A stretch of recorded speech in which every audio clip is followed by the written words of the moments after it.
Hey everybody, this is Datu Tim, and this is FMA Talk. I'm not sure where my co-host is today. He is supposed to be here. As everyone knows, this is not our professional gig. I run a martial arts school. PG Ty has a career in something else. So we can't always make things here exactly when we want to. Nor does this pay me to do things as a full-time podcaster and stuff. But I'm pretty sure. I mean, I was chatting with Ty today, so he knows this. The show is on, and he's got the invite, so he probably will be coming in a little late because I do know he sometimes gets stuck at work late. So today's topic, we're going to be talking to Dean Franco from FMA Discussion, but we're not going to be talking about FMA Discussion. We're going to talk about Dean Franco, the martial artist. So this past weekend, I got something on my glasses. I did a double impact seminar with Dean Franco, which went very well. And if people would like to order a copy of it, you can get them. We still have them available. We did an hour of Kali Listrissimo, and then I did an hour-ish of Espadia Daga from the Kombatan system. And this glass is not getting any better. This is driving me crazy. But the day after, Sunday, yesterday, I ended up going to Rochester for the Renaissance Martial Arts Festival. That is just the name. It's not Renaissance period martial arts. Mark Cardona hosted that over. He teaches out of Martial Arts America, owned by Matt Dorsey. Had a blast. Hadn't seen some of these guys since pre-COVID. I go to that event whenever I can. It's only about an hour away from me, but it all depends on what's going on. That's one of those events that I like to. I donate my time. I pay it forward.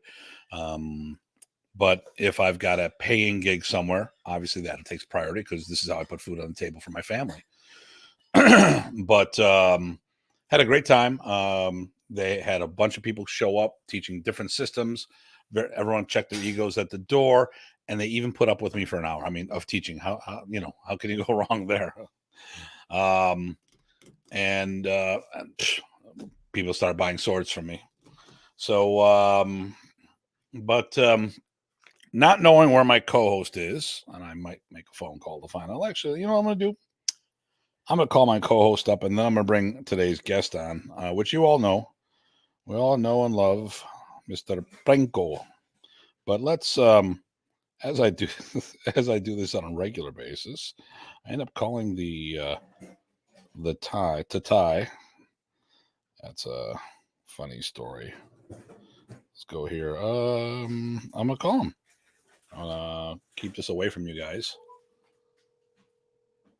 Let me see if I get a voice message or something. Here, everybody. That's the phone. I'm actually dialing them. Let me see what's going on here. Doesn't look good for the Ty. Oh, sounds like I'm about to get voicemail. Your call has been okay. Forwarded to an automated voice. It's going to give me a phone number, and I don't want you guys to hear it. Someone told me the one time they heard it enough where they could have figured out the phone number. I'm like, oops. It's not available. When you've finished recording, you may hang up or press 1 for more options. Hey, PG Ty, Datu Tim here. We're doing the show. Would love to have you on board. But I'm pretty sure you probably got caught up somewhere because we were chatting today. But for everyone, this isn't for you. This is for everyone on the show to actually prove that I do think about you and worry when you're not showing up. So, all right, brother. Talk to you soon. Ciao. Okay, so there we go. All right, so I'm just going to bring in our guest because he's been waiting and he doesn't need to hear me rant on anything. I always have rants. We'll talk about something. So with no further ado, Dean Franco. Mr. Dean, how are you doing today? Hey, how are you? I am doing wonderful. It was good teaching with you this weekend. Yeah, it was, and humble and honored, that you agreed to do with me. So I don't take that stuff for granted. So I was appreciative, and it was an honor to share the virtual floor with you. Well, the check better be in the mail. That's all I got to say. Oh, wait a minute. Look at it. Late, but always here. Did you get my voice message? No, I've been having some internet. I had to do a couple things and reset. So yeah, no, I actually did. For the benefit of the show, I pulled your phone number up and I called you. So they actually think, and I actually left a voice message to say, hey, man, I know not to worry, but so everyone on the show thinks I'm worrying about things. I got you. So, how you doing, Dean? Good. Hey. How are you? I'm glad you were able to make it. Busy. Yeah, just had to reset things. We got our living room kind of redone, and so that involved resetting a few things. That domestic stuff, I tell you, gets in the way. Exactly. Yep. So I just want to talk about an event real quick before we get things going. And who made a comment here? Evening both. Okay, so unfortunately, if you're not on certain things for Facebook, it doesn't tell us who you are. So Ty will probably tell me later who that is, but I've got an evening to both of us, which probably means all three of us. I'm actually broadcasting less on Facebook. I only put it on the two pages, which is FMA Talk and FMA Talk Live, and then the others are the YouTube channels. So I'm really trying to just all the other pages are getting congested, but so I was long story short, I was going to go to the gathering in Reno, and airfare got crazy. So I told Ty that I was going to teach at his event unless something got worked out. So I'm going to Reno. All right, cool. And I left a message on the planning committee, and hopefully you had to authorize it so everyone else could see it, because I don't want them to think I was backing out, because I'm a jerk at times. I'm very direct, and when someone tells me they're going to be at an event and then they don't show up, I get especially with last minute or no notice, it really upsets me, so I don't want to be hypocritical on this one, because I said I would teach her based on this, and thanks Paul for Maestro Paul. There we go. So Europe. but Ty, why don't you tell us about your event real quick? Sure. Yeah, it's what is it? The fourth one this time. So basically, I've been taking over an event of local gathering, local martial artists doing local FMA people mainly, getting together, all different styles, playing in the park, having a picnic and sharing. And I do it twice a year. The fall one's coming up October 1st, so it's not really last minute. It's 3 weeks. You're doing pretty good. But yeah, so that's on track for going. And the fall one is an interesting format. It's by subject matter, so people chime in and build off each other, kind of like an avalanche, hopefully a snowball, and bounce off each other, bounce good ideas, and just share that way. And then the spring one is more traditional, about by person or by style. So yeah. Well, I bounce off of people, but that was known as a mosh pit, but that's another story. There you go. So I didn't do a rant. Yep. I'm actually kind of wound up about a whole bunch of things. I think COVID is really, I hate COVID. Yep. It's the social effect of COVID, because people have gotten really stupid lately. People have gotten very visceral, and they're shooting first and asking questions later, and it's really annoying the hell out of me. And it's people that are old enough that should know better. I get it. I get when I was young, I looked at all these old timers, the people our age, and I go like, man, they're crotchety old men. No, they're men that have been putting up for shit for a long time and finally said enough's enough. I mean, rude is rude. And sometimes we were like, okay, we should respect our elders, or respect this, respect that. No, we should have been told them to go take a flying leap the whole time. But, this is weirder stuff. I mean, people who should know better. I'm not going to go off because it's too hot in my mind. And I thought some people have evolved and grown up a little, and it annoys me. And it's not someone from the modern Arnis world. That's so. I'll talk to you about it afterward. They're tight. All right. You'll be surprised who I'm talking about because Ty. So for those, and in general, there's a reason why I have a board. It's to call bullshit on me. It's a sounding board, and usually before I make controversial posts of some sort, I usually, I would say probably 80% of the time, I bounce it off the board. But it doesn't always happen because sometimes they're not available or I just don't care.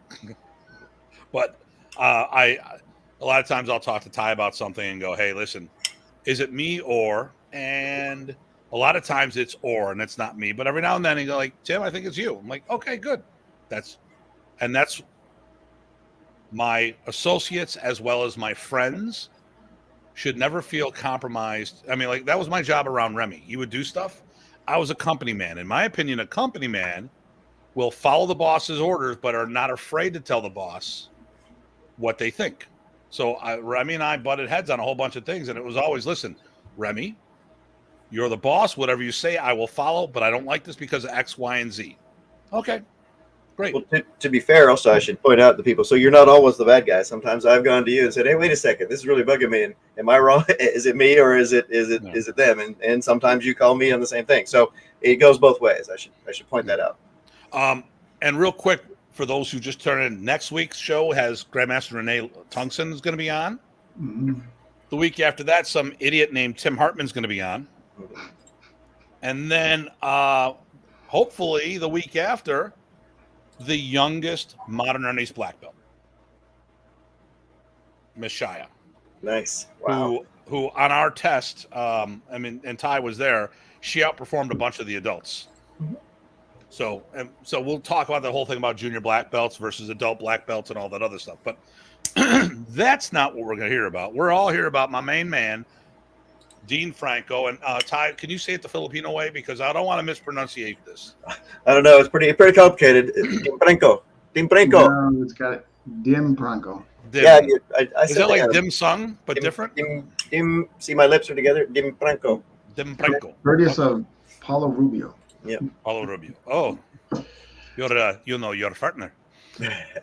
So, Dean, no FMA talk. Nothing at all about FMA talk. I mean, if you want to plug something on FMA talk, we can talk about it. But this is all about you as the martial artist.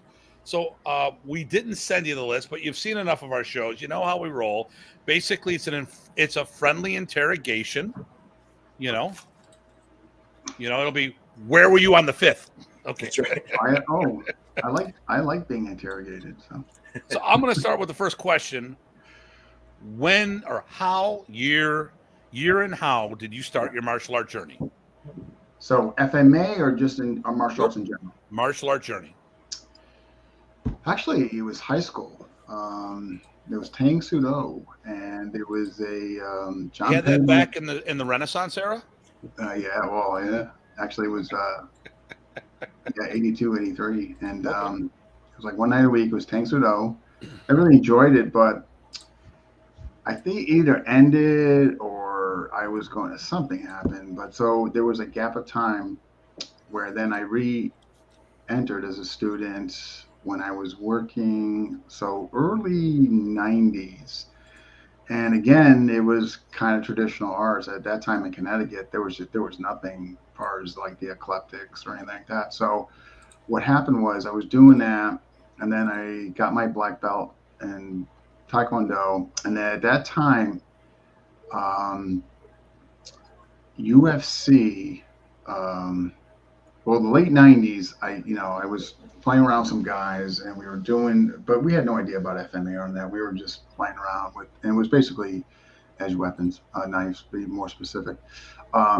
So when the UFC first came out, I went around Kozakowski and Waterbury, who's in my state, as you guys know, TFW weapons, etc. So I went down there for MMA. But really what I found was my true love, which was FMA. So I'm doing that MMA. So I missed a class. So just to jump into class, I went to his Kung Tao class. So, and he happened that day to be doing sticky knife drills. And I'm like, man, this is, without him knowing it, I'm like, this is what I want. And so I started going to his Kung Tao and FMA, which was the Anasano blend, more on the Vunak Hartzell lineage. So this, and so anybody that knows ensemble and a lot of drills, you're getting the sombrado variations, you're getting hubit lubit variations, sinawali variations. There's like 3 different counts. So the stick didn't really resonate with me. To be honest, I couldn't make sense of it. Like, how do I apply? Like, I mean, I knew it's sawbone, but with the knife, it just, like, I didn't have to think about it. Like, it just came natural. So from there, from Ron's, I was still with Ron, and then somebody told me about these Sayat guys, and I'm like, huh, all knife all the time, feed them mentality. I'm like, all right, this sounds interesting. So I went to a Long Island seminar, Tuan Sayat, met him, and that was late 90s. Did that, and then for them, I met the Atienzas. So I kind of was the Connecticut rep for both of them. Finished my Anasano blend, and unfortunately went through some politics and just left the scene and had my school. So I stopped being a student. I was working on my own stuff, but I really had to dedicate myself to school. So to answer the short of the long, to answer your question, high school break, early 20s, started back up, and then kind of to present time. Okay.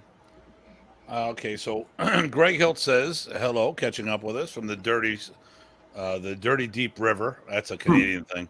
I don't think anything in Canada is dirty because they're pretty OCD about cleaning up garbage, but whatever. And another Canadian, bonjour. It is Renee Tungsten, our favorite person, or no, Renee Kokolo. That's next week. So hello guys, thanks for tuning into this show. Tag, you're it, my friend Ty. What do you got for us? You guys, I'm just asking myself questions. There you go. Well, I was going to say, but no, so I wanted to sort of continue on that thread. So you started in Tang Soo Do. You said there was a period in time that was a gap. What was there a reason for the gap? You just got distracted by school? I think he stopped doing it. It was like it was at the night at, matter of fact, it's elementary school. Oh, continuing ed type thing. Yeah. Okay. And so, yeah, there was definitely a reason. I think the guy just stopped or something like that. So then it was kind of out of sight, out of mind, really. And so, the interest was definitely there. So what happened was I had this job, and so I'm thinking I wanted something kind of, because I had moved away from my friends. I moved from Danbury back up to here, where I lived at New Milford, Washington Depot area. So they were all down there. So I'm like, man, I got to find something to do. So that's so I found something just to, kind of get me busy. And from that point on, it's been kind of definitely, consistent throughout. There was like maybe one gap after my Taekwondo. Maybe it was like 6 months before I saw Ron, but that was pretty much the extent of that as far as gaps. So when you moved from Tang Soo Do to Taekwondo, was it depending on the Taekwondo, it could have been a big change or a little change? What was that for you? Very similar, going down the eye, Right. Very, very similar. The forms were very close. The kicks, Okay. Taekwondo, more emphasis on the kicks. Tang Soo Do, there were some punching and all that, but very, very similar. Yeah. Was the when you switched into FMA, was it a total switch, like a light switch, or were you maintaining the other stuff or some interest in? I'm just curious, how that went. No, so when I went down to Ron, the Kun Tao, there were some definitely kicks in Kun Tao, so I was able to do the kicking pretty well. I was able to jump right into that just from the Taekwondo kicking. But other than that, it was a total different world because Ron, in conjunction with doing that, I was also doing his JKD. So totally, Western boxing, Sabat, Thai kicking. Totally. And then of course FMA, weapon based, empty hand later. So yeah, totally somewhat of a culture shock, to be honest. In a good way, though, probably. In a good way, and then absolutely. And again, that was it's so funny. I went down there for MMA, but found my true love without even knowing about it or thinking about it. Like up to that point, I had no idea what Filipino martial arts were. Right.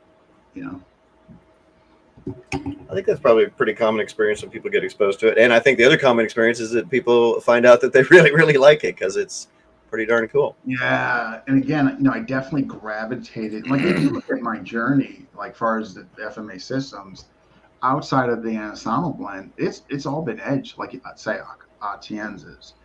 Burton, I did Burton stick program, but also other stuff. So you could throw Burton in there as far as that goes. But Amok, Tom Sotis, it's all knife. Piper, I mean that's pretty self-explanatory, and just stuff that I've created my own as far as doing, the 2-on-1 and all that. So again, it was really the knife that really. So if you look at the systems I'm currently doing, heavily edge weapon based. Okay. So, what are all the systems you've trained total here? So, well, my first certification was in Ensemble Blend. I got certified in SEAC and Atienza. But here's the problem with SEAC and Atienza. When you're certified, but if you stop for whatever reason, you moved or there was some kind of type of disconnect or falling, which, by the way, in my case, neither happened. What happens is you get taken off the instructor list because you're not paying the yearly fees and all that. So I went from Connecticut rep to nobody, and all that. But that obviously doesn't remove the information from your hard drive, So so there was that. And then, okay, so SEAC Atienza. After that is when I took the break because the school was just very demanding. So I was still training, and matter of fact, I started Carl Atienza asked me to start. He came one day and he's looking at the kids doing this sequence of punching, going to clinch range, doing a takedown, and going into a ground position. He's like, "Wow, you got kids doing that?" Mind you, this is 2002, and I'm like, "Yeah." I'm like, "This is an MMA, school. I mean, this is, here's a funny. When I decided to do MMA and FMA, I was going to open a school for kids and all that, and not, that. Guess how many people thought it was a good idea? Zero. Zero, right? Zero. Yep. Yeah. Nobody said that's financial suicide. It's not going to work. Turned out to be a very successful school. I had close to 200 students. And Nice. So Carl goes, "Man, do you think you could teach kids FMA?" I'm like, "I know I can." I go, "You tell me what you want them to do. I'll get them to do it." So I started a pilot program. I took 6 top kids, and sure enough, they were doing very well. And then it went from a separate class to where we integrated into the whole curriculum. And so that was really neat. So I bring this up because even though I wasn't a student per se of them, I still kept training that stuff and of course teaching it and what have you. But I wasn't getting new information, and that started to bug me. So when I sold the school in 2013 or something, I really wanted to become a student again. Okay. So then Burton, Avenir, Tom Sotis. I mean, I went from like not being a student to jumping into three different systems. So was there a method to the madness of the systems you went through, or was it more by what you had access to and from there? I mean, definitely, because like with Chad or with Ty and I, we've talked about this, and I was majority of my training is all about enhancing my modern and not having Remy around. So I wanted to do the research because he trained so many different systems of Filipino martial arts. Mm-hmm. I wanted to do the research myself. Yeah. So, my question, so I had, for the most part, mine was all about exploring modern and its roots or arts that influenced it for one way or another. But what was your push, or sometimes people just find things that they like to do and it works out. There's a mission statement. It's funny, people ask me, how come you went from different systems and all that? And some of it was circumstantial. Again, the school had a lot to do with it, where I stopped those previous systems and, and took the break and then re-entered. The other thing is I didn't know at the time. What I really found out is that I just really am fascinated by methodology, like your what and how you apply it. Like what made you choose your what and how you apply it. So I'm really just fascinated with methodology. So at the time, I couldn't articulate that, but looking back now, the kind of light bulb went off. So hopefully that answers. Okay. Now, you ended up. So, what's the last art that you've officially brought onto your repertoire? Um. Okay. Yeah. I mean, within the FMA lens, KI. In Lameko. Like I haven't finished Lameko. I mean, COVID really just ruined things with me seeing David Gould, and I really that's something I would really enjoy getting back into. But I would say, yeah, Lameko and KI. Okay. Now, you also do Piper. That is correct. When did that come into your repertoire? So that was Burton's fault. Okay, I can see why I'd blame him. Yeah. I'm going to have to put the blame on Burton. No, so what happened was, I was meeting with Burton at the time, and we got to talking, and somehow or another Piper got brought up, and he at the time was 2 weeks in, like training with Lloyd, and he's telling me about this stuff, and so, I found it interesting through the conversation with him. But so what I did was I kind of just looked up some videos just to get a better idea of what he was talking about, and I was like, wow, I just never seen movement like this. Like just I wasn't so the stabbing and all that. That's not what attracted me. It was their movements, like just the complete different movements they did. On the balls of the feet, the elevation changes, the expansion, collapsing. I mean, I didn't know those terms that when I'm seeing this, but I definitely saw the elevation changes and what have you, and the totally difference from Western movement.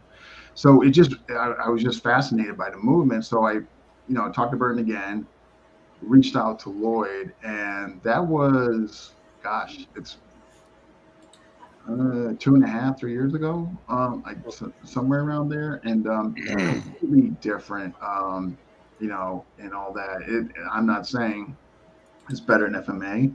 I think FMA, as far as the middle and long range, that's the way to go. Even closer. So I'm not saying it's better than all that. I'm just saying that the movement really attracted me, and I think there is some value into it without embracing the criminal aspect and the number gangs and just all that negativity, all that negative stuff. So, for those who are not familiar with Piper, why don't you give us a quick, one-on-one summary of what it is, just for the layman's terms? Yeah. Okay. So basically, Piper is a South African system, Cape Town, and all that. So what happened was basically kind of in the prison system, these guys just basically would use tactics, of course, for, obviously not nice people, just for, hits, killing, maiming, you know it. So when these prisoners got released, it flooded into Cape Town. So, but at the time, this is my recollection from, talking with Lloyd, there wasn't a name to the system. There was these guys would get together, they would kind of share tactics among one another and all that. But what happened was Nigel February at the time basically researched this, and with Lloyd's help, and basically would interview these guys verbally, but also would see what they were doing as far as physically, and they would take notes, recordings, and then Nigel basically came up with the name Piper, and basically what makes a Piper. Like, through the interviews, he was able to find out the systems that greatly influence it, and those systems are the following. So you have the Zulu stick and spear, which you see when they do stuff like when they're framing out like this. I mean, that's pure stick and just so you can see, shield and spear or stick. So that's a Zulu influence. You have the Queensberry English boxing from down there. Like you see a lot of covers. They do bob and weaves. There's a lot of slipping. Definitely actually boxing. Everybody thinks that's just all stabbing. It's not. This gets triggered in. This gets triggered in, and you can punch with it. Very, so there's an aspect to it of kind of damage control. The C lot is all. I forget the name. It starts with a K. But the Indonesian style C lot, very prominent and a very close in there. Your body manipulations, your sweeping, your takedowns, your elbowing, knee in, balance disruption, that coming from C lot. Lastly, there's the Zuni stick. Basically, like the War Club is in there too. In other words, Piper seeks bone. Like most FMA systems, or I'm not familiar with FMA system that seeks bone. I'm not saying it's not out there. I'm just not familiar. So Piper will purposely seek bone. Boom, boom. Double tap like to the top of the hand, elbow, shoulder, or here. But it's actually seeking bone. One, to get to where they want to go for a rhythm. Two, the pain distraction of hitting the bone in there.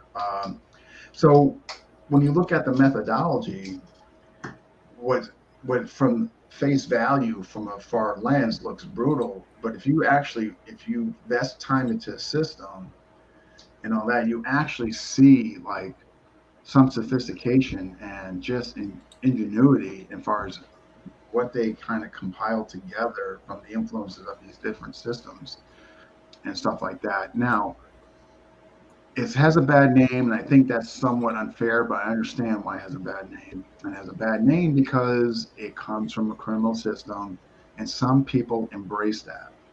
They associate them, in other words, a lot of this came from the number gang. So in South Africa prisons, you have the 26s, the 27, and the 28s. Okay. So there's associated numbers. So some people associate a number with themselves, or the hoods on, kind of just embellishing that kind of dark, you know what I mean? And that's kind of where it gets the bad name from. And just again, we have to be honest, this comes from a criminal element, but our sanction under Lloyd, we're not allowed to wear hoods doing videos, no number association. So he's really made a concerted effort to present this clean faction of Piper where we don't embrace any of that. We acknowledge it from a point of inception, but none of that stuff like that. And I think that's what's starting to resonate in some of the FMA community, seeing what we are projecting and all that. And I know it because we've had a recent growth in our faction, and I ask people, and they will say that they notice that what we're trying to do and the things that we stress that it could be incorporated with what you're doing. It doesn't have to stand on its own. There's an aspect of damage control. There's self-defense tactics for it. It's also made to where adaptation. In other words, like weapons of opportunity. I get, from the Piper movements, you get a tactical pen, a palm stick, anything, within arm's reach and all that.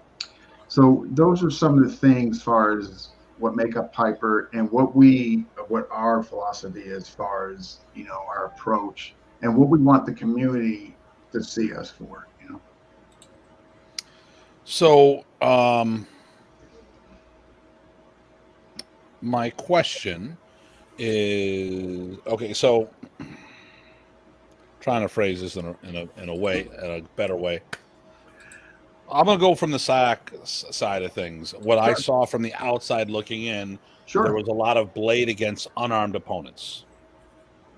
When you look at a lot of the 3 of 9 or whatever it was, and 3 of 9, 4 of 12, the transition drills. Now, maybe that was for now. What I saw versus what it could have been was a bladed person attacking someone unarmed. Now, maybe it could have been really the drill for the unarmed person to work defenses, but optics didn't look that way. And if I'm wrong on that, I'm just giving my opinion. Sure. I get the same sense from Piper that it's armed going after unarmed people from what I've seen, but I have a very limited lens. So I want you to, because Piper does not have a good reputation in my mind based on the information that I've been given, but I know there's more information out there. So that's why I'm asking this. No, definitely. Yeah. know, So no, it's a fair question. So backing up to SAOC. SAOC had SAOC was a genius. And I say that because he deserves a lot of credit.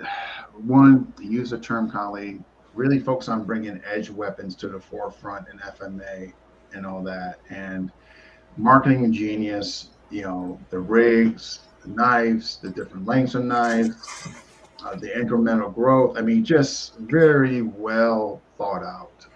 Nothing accidental or coincidental in that regard. Feeder mentality. So yes. So kind of there's a duality, and from what I can remember, definitely when you saw the 3 of 9 in that, it's definitely to elicit responses. So you would have the bad hand, then the good hand comes over, basically tapping, if you want to call it, and there where you would clear the hand and you would re-tap depending on what the attacker did. From the attacker point of view, there was a very specific targeting as far as the body templates and, as far as the, what's the word I'm looking for here? Primary targets and stuff like that. So in there. So no, you're on the right track as far as that. However, though, definitely a benefit to both and all that, but it did go down to a line where when they were clear, the following drills where they were able to access there. So from a beginning lens, if you were just to look at it and that's all you saw, one could definitely, I can understand why one would come to that conclusion, With regards to Piper is not a sparring dueling system. Now, are there tactics that you can extract from it and do so? Absolutely. And I've done it with folks just to see what I can use and what I can't use. So definitely the criminal, it's an ambush system, 100%. So yeah, there is a lot of that. However, though, when you look at Tripwire, which is a subsystem of Piper, it definitely deals with, a knife, or you deal with a guy to clear to get access to your weapon. So again, for initial lens, I could definitely see how people would see that and all that. The other thing too, why it's done like that, you basically get a lens of like, how dangerous and how would I contend with this, in that too. So, but much to your point, can definitely understand why folks would come to that conclusion. Okay. So, and you hit on a point there, which I think might help for other people as well. Actually, here we go. Most arts come from some form. Okay, here we go. Let me just pull this up. So Danny Terrell says hello. How you doing, sir? And then we go. Most art came from some form of fighting, whether it be war, prison, gang. It's survival. Libra knife fighting is kind of. That's actually that's Paul. Okay. Okay. Assassin type stuff. And then I haven't seen a lot of Lloyd from Lloyd's group. I cannot use the tarot cards, which is refreshing. I did do a Piper seminar where you defend yourself against an attack of a blade. Okay, there we go. And that being said, it came from Cape Town. I could see how one would escalate. Yeah. So, so like I said, what I've seen has been so much on the offensive side. And maybe I'm a little jaded because of the whole image of SIAC and Atienza, all blade all the time. And we do know about someone who was how it went sideways. Let's just say that. Yeah. 2003. Yep. Yeah. So, and we actually know the person. Yeah. One lives of, in New York. Yeah. and I don't know him personally, but PG Chad knew him personally and talked to him. And unfortunately, things went sideways, and someone is doing a life sentence. Actually, he didn't get life. He didn't. He's actually out. Is he? Okay. I'll stand corrected, but what I heard was he's out. Okay. It could have been 20 years, and that was 15. 15. Okay. All right. I believe. And I could stand corrected if So, somebody. and there was a whole bunch of other stuff with it, and it was just bad mojo. No, I know. I believe me. I was there. I was there with them. Yeah. Yeah. I know. Yep. There was the so- whole court case. I mean, it's just not a good time for the Altanzas. No. And I don't want to get into the details, but I mean, but unfortunately, because of that whole era, I'm like myself, I know people, I've debated this on the internet in the past. I don't teach bladed weapons to people that haven't been vetted. I use bladed material to enhance open hand combatives, but I don't teach knife work.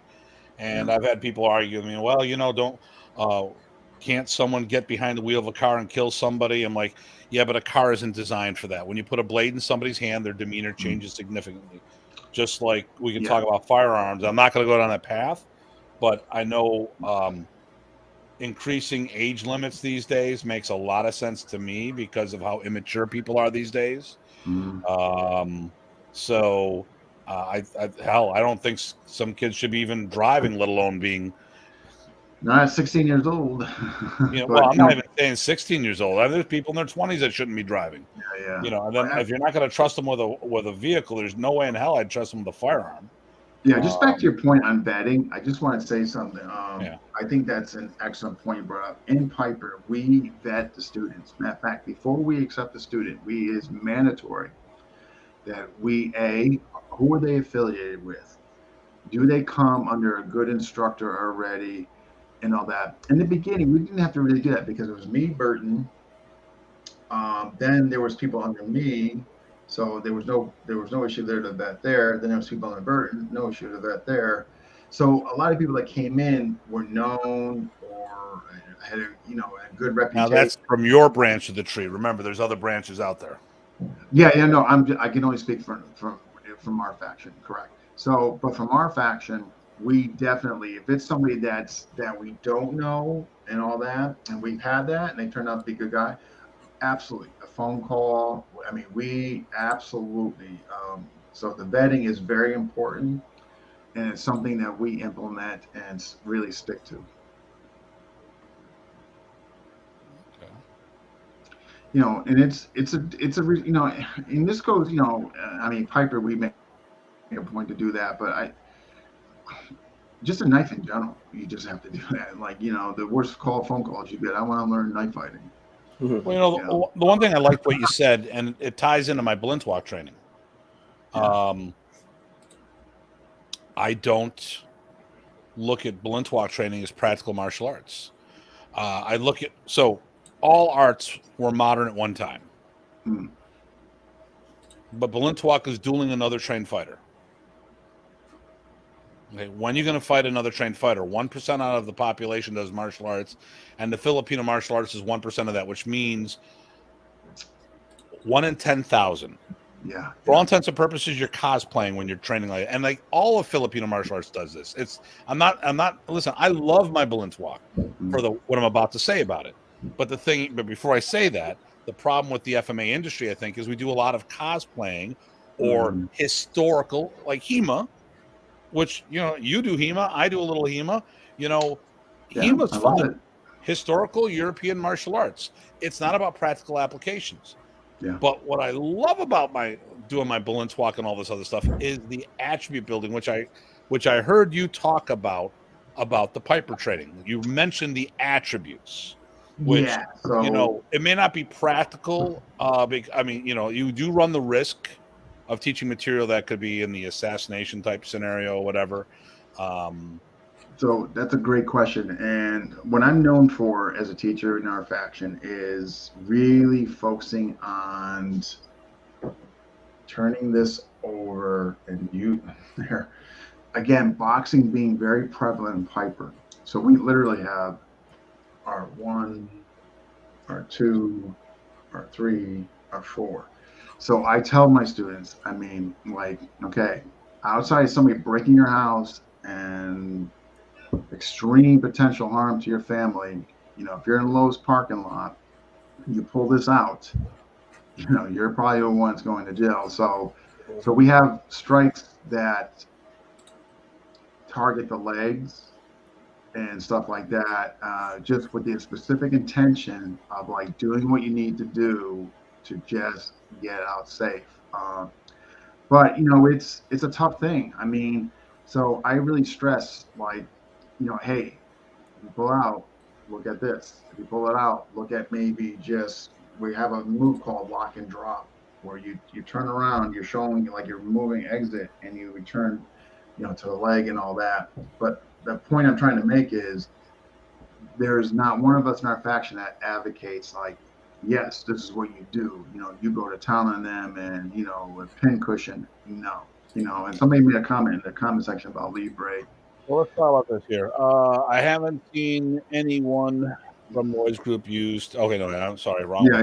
Yeah. Renee brings up an interesting point. Posting videos of yourself doing blade kill shots will not help you in a court, even if defending yourself. Exactly.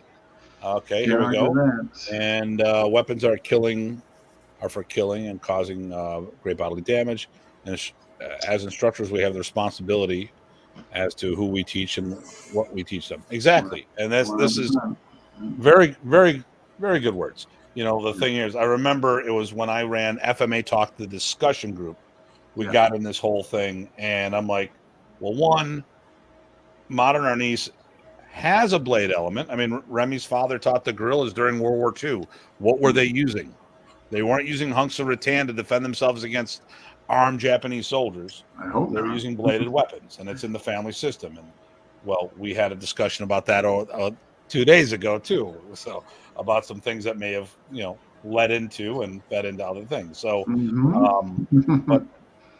but at the end of the day, I've noticed how people's demeanors change. When you put a stick in your hand, okay, that's one thing. You put a staff, set of nunchucks. But when I see two tools that go on people's hands, their demeanor changes. One is a knife, blade size, knife size blade, and a firearm. Yeah, these are the two that change significantly. No, so let's piggyback back to the knife. So one of the things we do is we make a point to always talk to our students about the psychological stuff.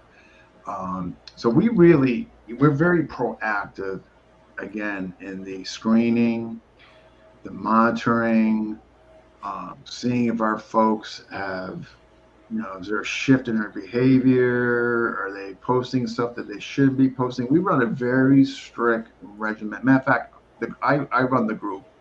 We have 18 people in there. It's very regimented. There's rules, conduct. They are to be followed 100% to a T. If they don't, you are removed. It's pretty simple.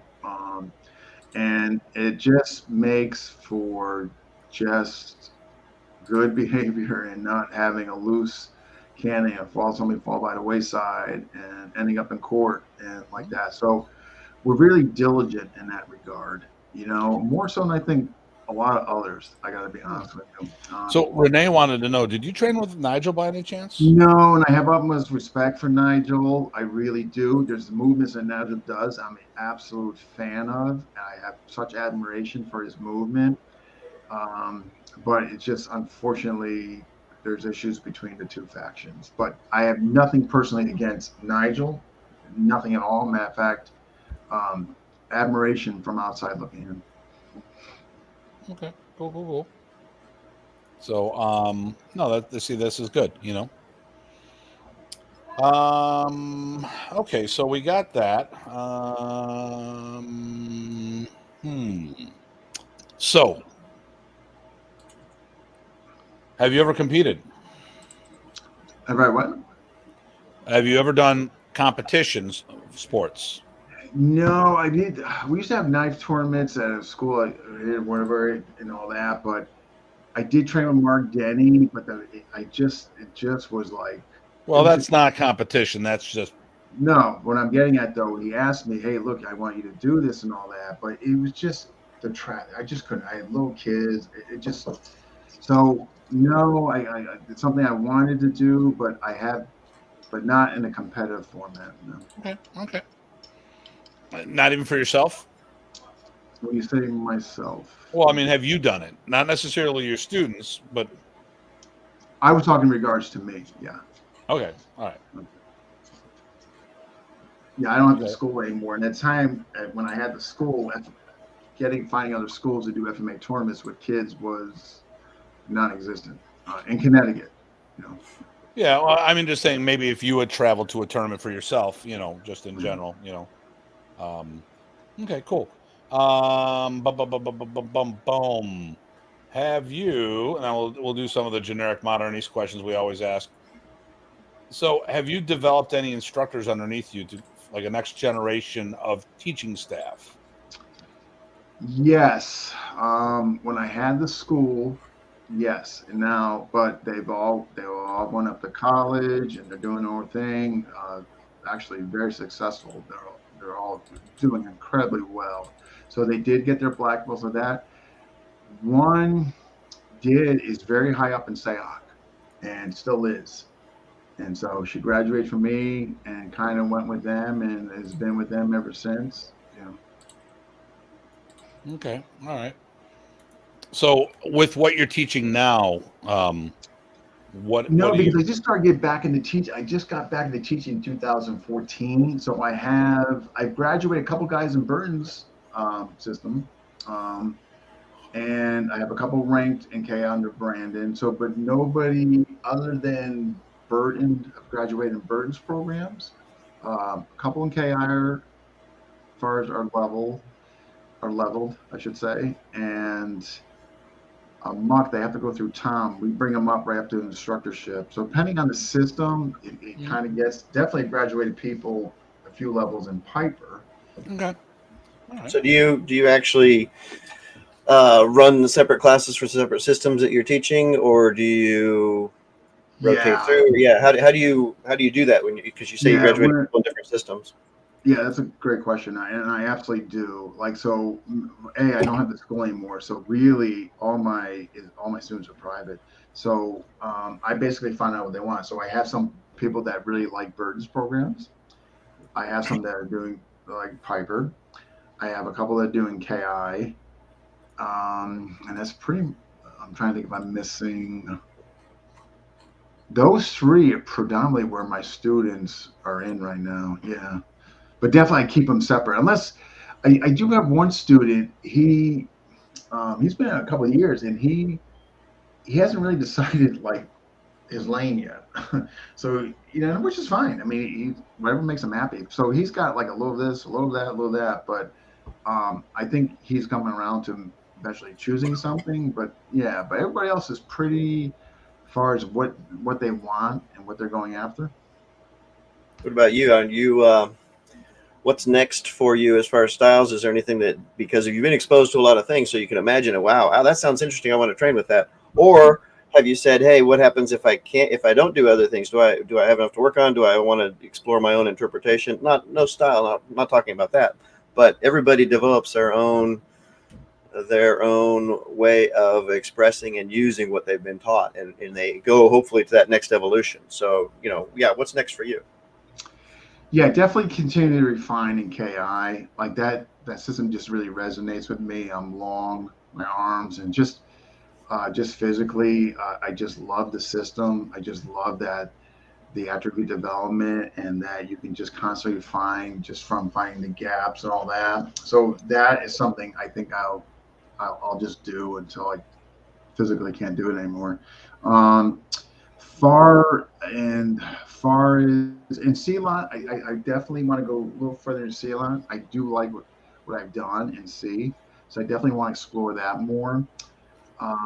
Far as like stick, I just It's not that I don't appreciate it. It's not that I don't like it. It just doesn't speak to me like edge weapons. I get it. Yeah. Um, I tell you, the system that I want to do outside FMA that I'm absolutely fascinated by is Eskrima Criolla. It's an Argentine system that basically is a fusion of the gauchos, the cowboys there, and the Spanish natives coming in. It's basically the poncho, the knife. They have the I forget what you call it. It's this here actually. I can never remember the name of this, but this thing here. The bolo. It's got the 3 balls. Yeah, isn't it the bolo? Yeah. So, but it's part of their system. It's so fascinating, and you can actually see the European influence where they would put the coat around their arm for the, and all. It's, I'm just so fascinated by it. I just think it's like the neatest thing. So you have the poncho and falcone. Falcone is a knife, kind of like the size of a Bowie like knife. Okay, but it's so freaking fascinating. So that so I like the eclectics like that, the different ones where they're not overblown, they're not huge systems, and they're kind of small. Everybody kind of knows that's what kind of, not that I have anything against bigger systems. I'm just saying kind of what works for me and all that. Well, let's catch up with a couple of things here. So first of all, I had a comment from one of the participants that bolo work doesn't have the same feel as using a knife, morality, responsibility. When you practice KI, do you feel the same? Just read this again so I just know I can answer it correctly. I had a comment from one of the participants that bolo work doesn't have the same feel as using a knife. Well, I mean, my thing here is not necessarily KI, but as general. Just in general. Short blade and large blade are completely different animals. Yeah. You're not going to carry a large blade with you, as Yeah. Here's my opinion just with regards to KI. KI does knife, but really heavily sword based. I do it for the historic reasons of it, and just Illustration to me was just like just incredible, and all that. So, but that in correlation to his question, definitely different feel. The knife being closer, that very close proximity, just obviously sword's going to keep you medium long range in there. So like in Piper, for instance, the true essence of Piper is, man, you're on top of somebody, and so just looking from that lens, I can see what he means by his question. Yeah. And hopefully. I like I said, I was the one that brought the thing about the whole morality issues or talking about that. And, yes, when you put a large blade in someone's hand, it changes their demeanor, but it's not something they're carrying with them everywhere they go. Now I know one of my trips to Texas, they made a point, Tim, you can carry a sword on your back now. Would you like to do that? And then my question was, do they still carry guns in Texas? And the answer was yes. Then no, I do not want to carry a sword on my back. My whole thing is that you carry something small, concealable. Those things do an empowerment that other things don't do. And you can separate. So my father was a trooper. I've been shooting since I was 5 years old. And so we can't have the Second Amendment conversation with me because it's going to be one-sided. I already know, we're not going to have that. But the thing here is, I was brought up. Now, my father had 100 acres of property. So our use of firearms was either to get rid of predators that were preying on our animals, or for recreation, just shooting. No different than I have an archery range in my backyard. So to me, shooting at a target, whether it's a bow and arrow, a crossbow, a rifle, a shotgun, a pistol, a slingshot, a tomahawk, all the things. Well, I can't do firearms in my backyard, but I've done all the other stuff in my backyard. And it's so in the same thing, when I do my sword, I do a lot of blade work for personal development. And when I put that blade in my hand, it definitely changes my demeanor when I'm doing my techniques, but that demeanor changes when I put my weapon down. But with a knife, it's always there with you. So let's get a few of these others here.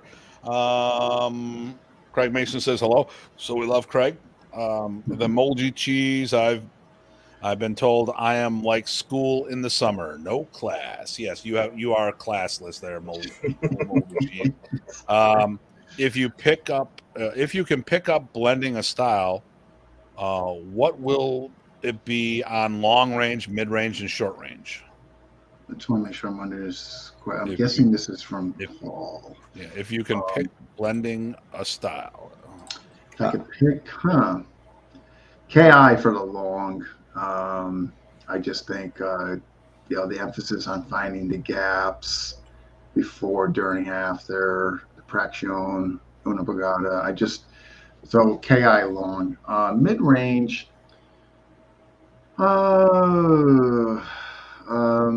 I like, Burton's mid range, his clinch stuff and all that, or entering the clinch. I do like the defensive movements in KI though as well in mid range. So edge weapon, KI, mid range, the stick stuff, all that. Burton, short range. I appreciate what Piper is, the system, and somebody that is thorough in it and has played around with it, what they can accomplish in there. But at the same time, though, it's bad stuff in the wrong hands. So short range, as far as the system, I'm going to go with Amok. Tom Soda's my Amok coach. So hopefully that answers, which I think is Paul. So, Ty, how about you? What do you think about that? If you were to pick,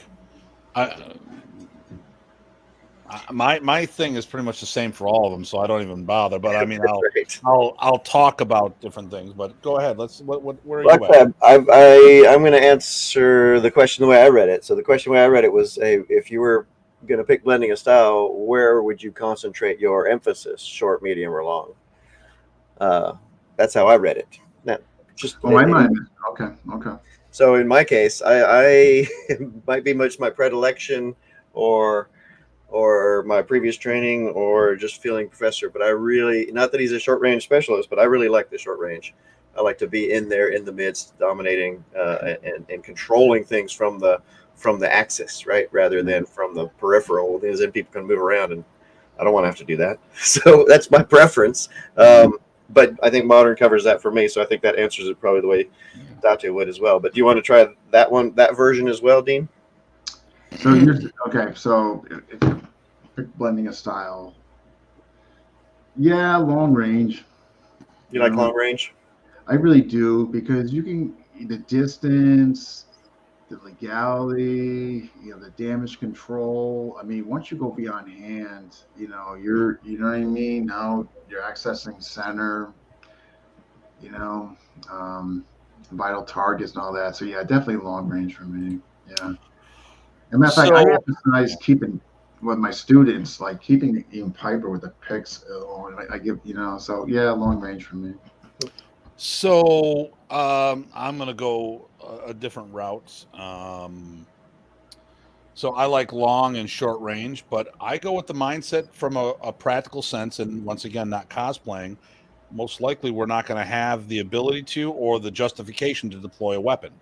So I fight people from a long range position, so I can't get hit. So any jabs, crosses, or whatever, I can see coming. Like I won the World Synchron Championships in the 50+ division, and I fought them like a stick fighter, which means their jabs and their snap kicks, they had to lunge at me, which meant it was a telegraphic movement. And then it allowed me to get close range where I can negate all their techniques, and I went to town on them. My thing, I'm 57, so I'm looking at a bunch of young bucks that are in their prime. I've never lifted as much weight as I do today. So I'm the strongest I've been. I have more backup mass than I've ever had. And when it comes to power, I'm going that Balboa mindset when he did the Balboa movie. I've got the strength, I've got the power, but I don't have that endurance because I'm 57 years old. My body is beginning to slowly, comfortably lose some of its edge. And I make up for timing and stuff like that. So I want to be so close that they can't do anything. And Renee just said that 57 is the new 56. Screw you. But Yeah. but I the like thing here- jamming too. So yeah. I'm thinking that about not having a weapon.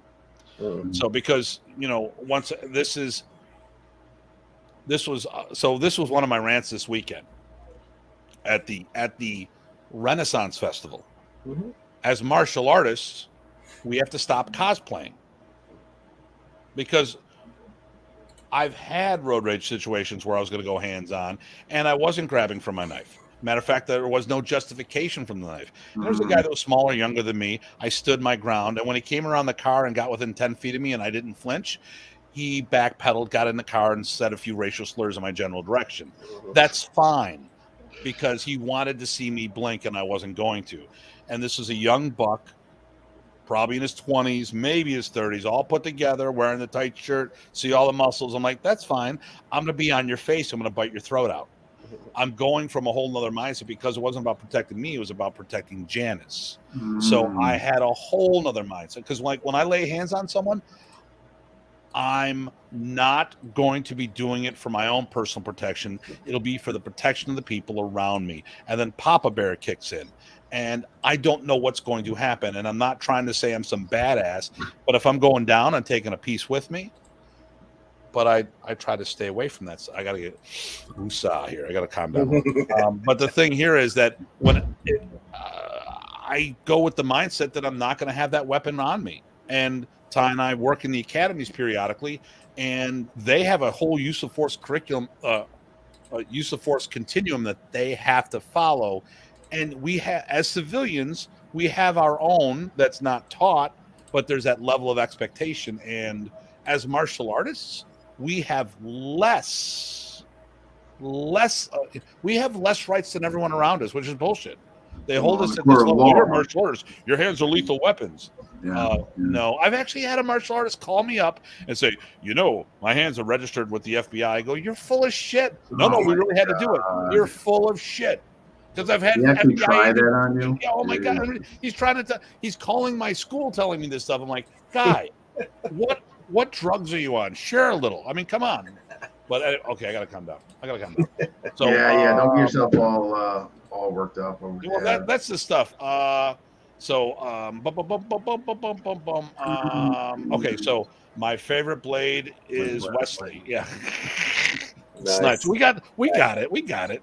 Ever try Krabi, by the way, Dean? No, but that's a great question, Renee, because I'm actually fascinated what I've seen of that, the off-lead stance and all that. Watching Renee just taught a seminar up in was it Quebec or Ottawa this weekend? Yeah, that would be neat though. I do like what I see from it. I'm gonna catch up with these real quick here. So sounds like I will be moving to Texas, carrying a sword around like the Highlander, and you'll be shot by the Texan people. The cops won't get there in time. It'll be over. LOL, Tim. It's true. That is true in Texas. Don't carry a long blade because a short gun will beat a long blade all day long. Sure. So, oh my God! Oh, so here's Rich is a funny guy, man. Okay.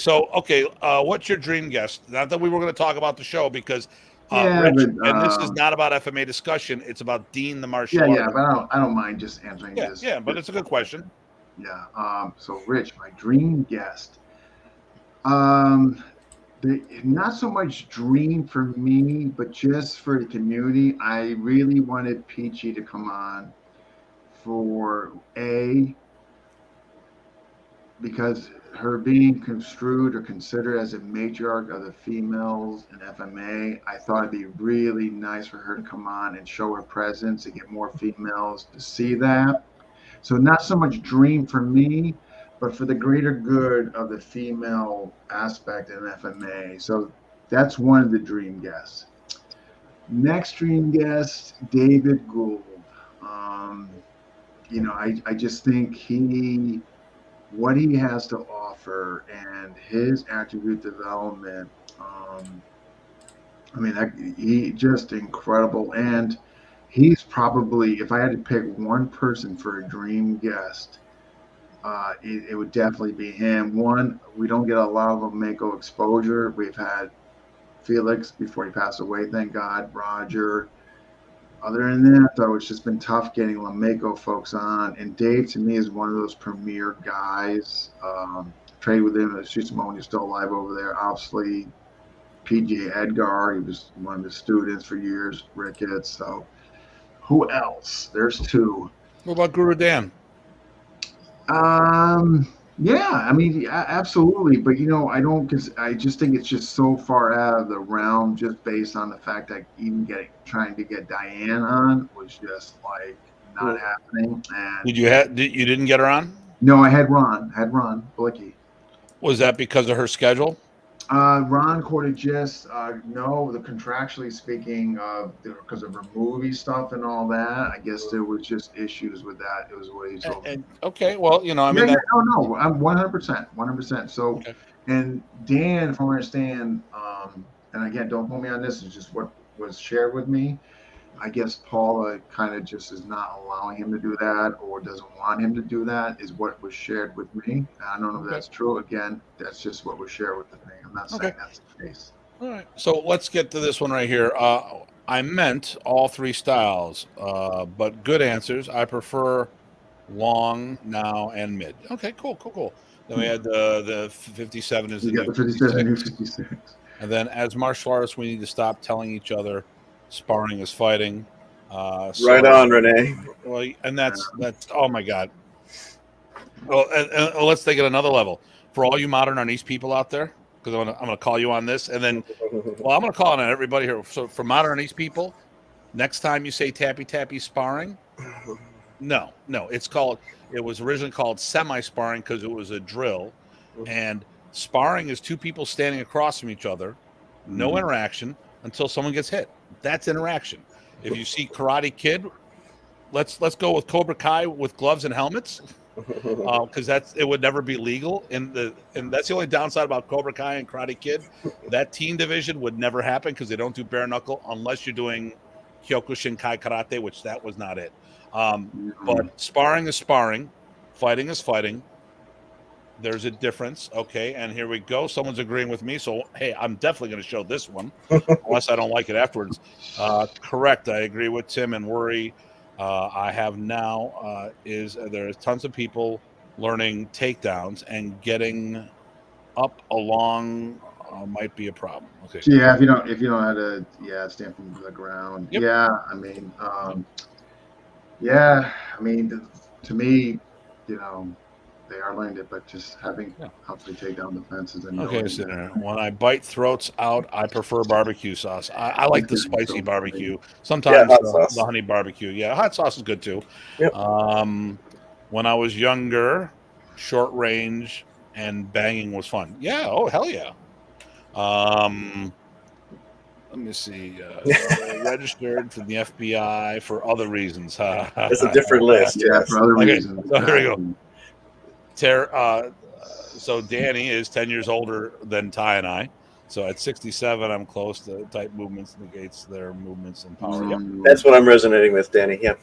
Ottawa. Okay, that's where he did his seminar was Ottawa because Craig went up there. And Craig brought a few people up there, so that was good. Yeah, definitely on that point, though, that's as far as what Renee mentioned, that would be really neat to check that out. Renee, I would really appreciate that. Thank you so much for that. We are talking the Krebby, not anything else. Yeah. What kind of videos are we talking about here? Not the fans only stuff. That's right. Yeah, thank you again, Renee. So, but by all means, send that access to me. But no, okay. Hey, I just got to ask you a question on this. You said something that just sparked my curiosity. Yeah. So, are there some in my Arnese that do consider the tappy as a form of sparring? Oh, well, okay, yes. But then again, I also see people doing but and other type drills thinking that's kind of a quasi-sparring thing in the FMA. Sombrada drill is not sparring. But is not sparring. Trapping hands is not sparring. I'll share the name when we're done. Pendulum drill is not really sparring. Yeah, if it is a drill, it's about skill development. Sparring, I mean, listen, pushing hands is not sparring. No, I was just surprised what you said is all. But a lot. So here's the thing. Remy did okay. Oh my God, I'm started. Yep. In modern art, in the original. Okay, so first of all, real quick for all you people who don't know this or listening, all three of you. But anyways, Remy did the original videos, and it was called Solo Baston Semi-Sparring, which eventually was combined with a section called Tappy Tappy. Tappy Tappy originally was the second level of Balintawak. It was random feeds with counters to your head. But you wouldn't do Tappy Tappy without doing Solo Baston Semi-Sparring. And then Remy put the two together, added a left on right element as well. And most people stay in the Sinwali-based drill. And because they call it semi-sparring. Oh, we're sparring. I'm like, when? Well, we did it just now. I'm like, really? And the thing here, though, is in our lineage of Balintawak, people misunderstand playing for sparring. And I've seen people, I'm like, dude, I would kick all your people's ass without even breaking a sweat. And I'm not a tough guy. I'm an old guy aging because you've never been hit. Because you do this control play game. See, Ted would take us through and just constantly put a stick in your face, sort of like the Bruce Lee sidekick in your face the whole time from the movies and stuff like that, or that punch you go to move and all of a sudden there's a fist in your face. You go, yep, that was a good point. That's what Ted would do with the sticks. Remy could do the same. The difference is at the end of Remy, he would end up dumping you on your head or whatever. So there was that physical context there. But like when I did the Balintawak, I mean, look at Bobby Tabuada. Some people think all that stuff is sparring. It's a two-person drill. No, I think he even admits it. He tells you groupings are to train the driver trains the receiver, not the other way. But he will then do the freestyle and stuff like that. He even admitted that when I had him on as a guest. Let me see here. Let me get caught up here. So he'll send you some videos. Let me know what rating they are. They could have cut off my head. They could have cut my head off. Thought the end was hopefully Duncan. Duncan. There we go. Hey, greetings, family. Hey, how you doing, sir? Absolutely, Mr. Doug. Here we go. I think it should be a progression from drills to play to sparring, then full contact. Correct. Sombrada is to learn how to deal with hard and fast strikes and variations of speed and power. I don't see being trained like that, to be honest with you, though. So I was working with the DL guys, and they talked about going to JKD headquarters, and the way they do Hubud is completely different than the way the Europeans do. And actually, I picked up a lot from Andy Norman on that. And I work with some JKD guys every now and then, and they're like, you got a different energy. And I actually okay, here, if you need to put on form protectors, let's do it because when I do it for that short burst, I want to pop. You know who has a really good, whose variation I really like because he actually teaches moving and getting it on the outside. Tuan Bill McGrath. Okay. So when I look at matter of fact, when I looked at what he does, Matt, if you look at most people who do Hubud, they're not even doing small stepping triangles. It's like they're just they're sitting right in front of one another and all that. Where, okay, you're doing a small step. Okay, better, not great, but you're still not really getting offline. But at least you're freaking halfway doing that. Yeah. Bill really on the outside of the right hand. So if you guys ever, in my opinion, it's kind of like the best that why you would do Hubud Lubud, you know what I mean? I guess. Well, like anything, the thing is in the challenge. If it's not challenging, you're not going to get better. And two, what kind of challenge? Is it timing? Is it speed? Is it distance? Is it the compression effect, right? So you have to then control, how you're being managed. Sometimes people think speed is the only way to go. Sometimes people think it's all in the movement. There's a lot of stuff with the close-in stuff that Remy did. Guess what? And in Balintawak, right, the thing is not so much moving because you don't have time. You have to manage that center of the hurricane, if you will, from the leverage point there to jam it before it gets to be a problem. So it's really about managing not your vectors for stepping, but your vectors for the forces you're applying and when and where and how. Anyway, just some thoughts there. But that I don't like the term pressure. Tim and I have talked about this, but challenging different aspects of your attributes and your unpredictability are a great way to start exploring your drills and make that transition that the one person was talking about. Yeah, we had this term that was perfect, and we didn't write it down. It was about challenging your timing and stuff of that nature. Yep. We do a little resistance training in there, but it was just a whole nother thing. So let me see here. He goes, I can't see who this is. Facebook user. I just talked about that last Saturday, Tim. Perfectly stated. Okay. Sparring is a random barrage of attacks without choreography. Use the drills like Sombrado and Huba drills. Okay. Right.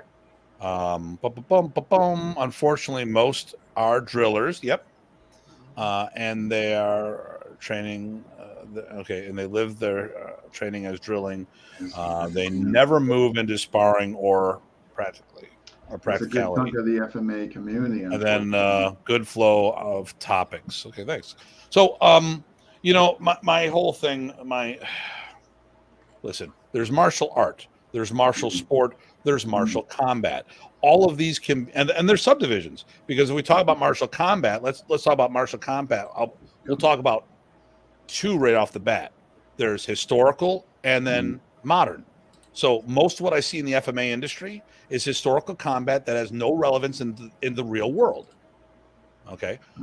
But the skill development is amazing, but their tactics are not geared for the untrained opponent. They're the way of putting it. Like, their skill is, you have to give credit on the skill, but much you're saying, the tactics or the real life, with the tactics would be used in real life.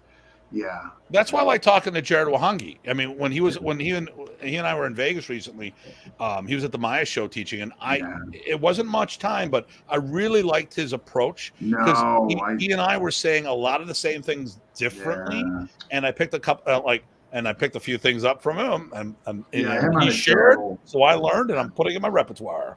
Yeah, it's funny. I'm under their association. I just had no freaking time to do any of the freaking material. It's like one of the things you sign up for, and then you're like, why did I just do that? But much to your point, he's somebody that really resonated with me, and when I had him on the show,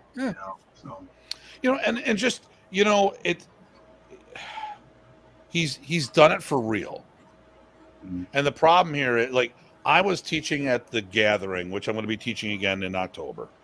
And there's this guy from the Stockton area, non-Filipino. Okay. Non-Filipino from Stockton. Okay. So we're talking, he does like a Kaju Kali blend, which we know Kali doesn't exist in the Filipino language, but whatever. So he's doing like, he does obstruction removal, compound trapping. Well, a guy in the street, he'll do this, and then he might block, and I have to redo this, and blah, blah, blah. I'm like, what streets are you fighting in? I mean, I would really like to see this. I mean, Ty and I walked through a goddamn street fight in the Philippines of 20-plus people, and no one was doing any kung fu fight. You know what they were fighting with? Bricks and stones. And I'm like, if it was a stick, I could disarm it with a knife. I wouldn't want to deal with it, but I could. Machete, okay. This guy was freaking brick, like the size, or stone the size of my head, that held a door open. No one was doing shit. And this is coming back from Lynetta Park, when they had the huge meeting for the FMA festival. So there was 100+ Filipino martial artists there.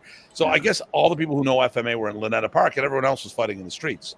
But I mean, even in the Philippines, people don't know their own damn art, because there are no professional schools of Filipino martial arts there, but there are Taekwondo.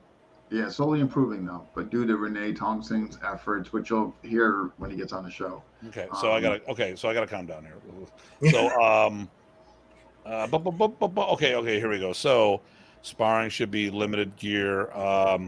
Should graduate to gear to no gear, full. Yeah, not necessarily. Yeah. It depends on what people are looking for. It depends on listen. I got guys who are disabled vets that if they did the real stuff, they just couldn't do it, and they are my black belt students now, and they were promoted because of all the work and effort they did, and I would never hold them back due to the sacrifices that this is a disabled vet sacrificed his life, the quality of his life, defending my freedoms. So I can't sit there and do things like this and say, live stick, because not everyone can do that. And not to mention, if we need to find that generation to carry on. So I don't want to vet. I don't want to filter too many people out of my club. Right. So let me see here. We go. I liked Bill and Ted. Okay, there we go. Pizza. Okay. Once one knows the movement and the patterns and then angles and force vectors and timing, changes need to be explored. Exactly. Exploration is a huge thing here. I think separate types of skills, let's say speed will be just speed, sensitivity will just be that, and hitting with power and blocking them is just that. Then play, spar, and full contact. You try to get the middle ground. Yep. Because you know what? We talked about this yesterday. At the end of the day, it's only real if it's real. Right. So no matter what we do, it'll never be real. But I like everybody's you can try to get as close as you can, you know. Yeah. Well, I like everybody's thinking in terms of progressions, right? That's what I'm seeing in the comments. It's nice. Flying San Miguel bottle. Yeah. Well, fortunately we didn't deal with that. Bok Chuk Fu. That's why I have so much respect for the Dog Brothers. See, come on. I mean, they're going as close to humanly possible, where yet they can still go home and go to their jobs. So I have so much respect for those guys. Okay, so Craig fights it. Here's what I say about the Dog Brothers. Everything they do is about real contact, no questions asked. But it's not always real context. So you will find people who just negate the stick and go into grappling because they're wearing a helmet. Listen, every method we come up with anywhere. I mean, I'm going to say every method we come up with, I have an ability to poo-poo stuff. So it depends on what you're looking for. I do like the Dog Brothers methodology because at the end of the day, you will have that real contact. So and the more you spar, you realize the stick will not put you down the way you would think it would, which is important when hitting somebody with one. Yeah, but then again, the gear they have. So I've been hemming and hawing about this, and then Danny, boom. So one of the things I've been hemming and hawing about posting, everyone puts up their weapon, their training tools, and you see all these cosplay swords. I hate saying it that, but you see all this stuff. I'm like, all right, so you're doing the art. My repertoire, and I taught this weekend. Where did what I have with me? I only had two of my things. I had one of my big hunk of rattan, my rattan baseball bat, basically, and I had Jerry with me, which is my one-handed axe handle.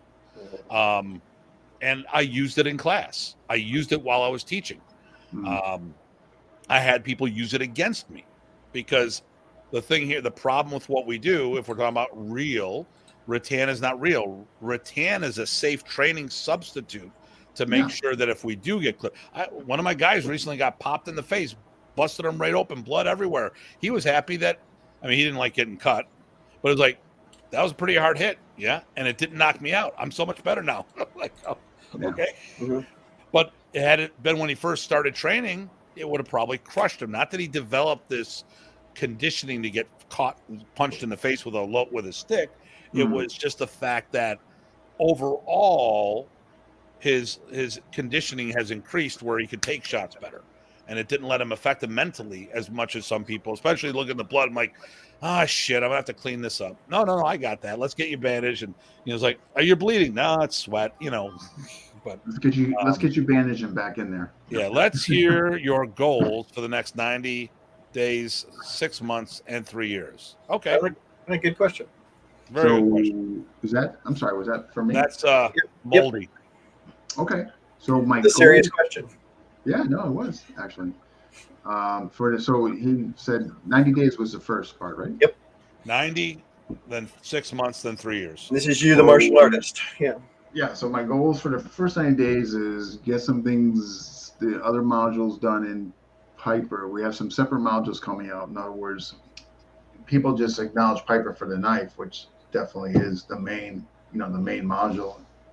However, there's the War Club, there's the Reform Style empty hand boxing, And then there's tripwire, which is kind of designed to counter Piper. So what we're trying to do is, and we're very close to it, is actually solidifying curriculums for those three that I just mentioned. So students at a certain level could be eligible to go segue into those other modules, that they may have an interest in. So that's like my 90-day, just to kind of get that done for the students and folks. What was the next? Was it 3 months? I'm trying to remember. 6 months. 6 months 6 and then months. 3 years. 6 months. Okay. 6 months to a year. My overall would just be the continuing refinement in KI. That's a goal for me for basically until I can't do it anymore. Who do you do KI with primarily? Yeah, I'm under Burton and currently Brandon Ricketts. Yeah. Okay. Yeah. You're great young man. So the refinement in that area. My goal would be if things slow down a bit, I would love to finally get into and do some of the Screamo Crayola. I really want to do that before I can't freaking do anything anymore. I'm just fascinated with that system. So off the top of my head, 90-day, get the mountains done Piper, 6 months to a year, keep refining, and hopefully get to explore the Screamo Crayola. And then 3 years?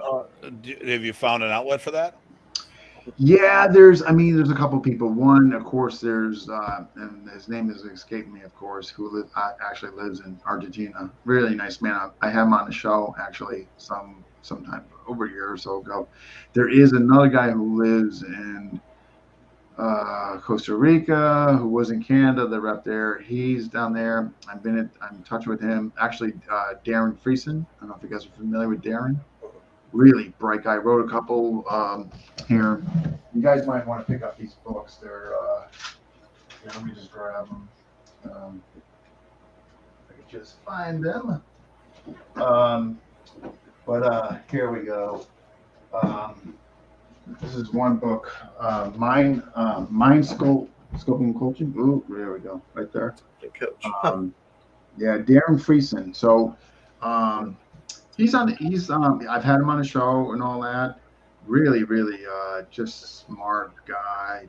But he teaches it, and there's somebody else that does, but not a dime a dozen. Let's put it that way. So I would definitely have to basically really try to find somebody. Have you got any? I mean, they did say 3 years, but one of the things I wanted to ask you, so maybe I'll tie it into a two-parter. So for 3 years, got any long-term kind of bigger goals, and along those lines, or maybe not at all related? Are you familiar with the kind of underground street kind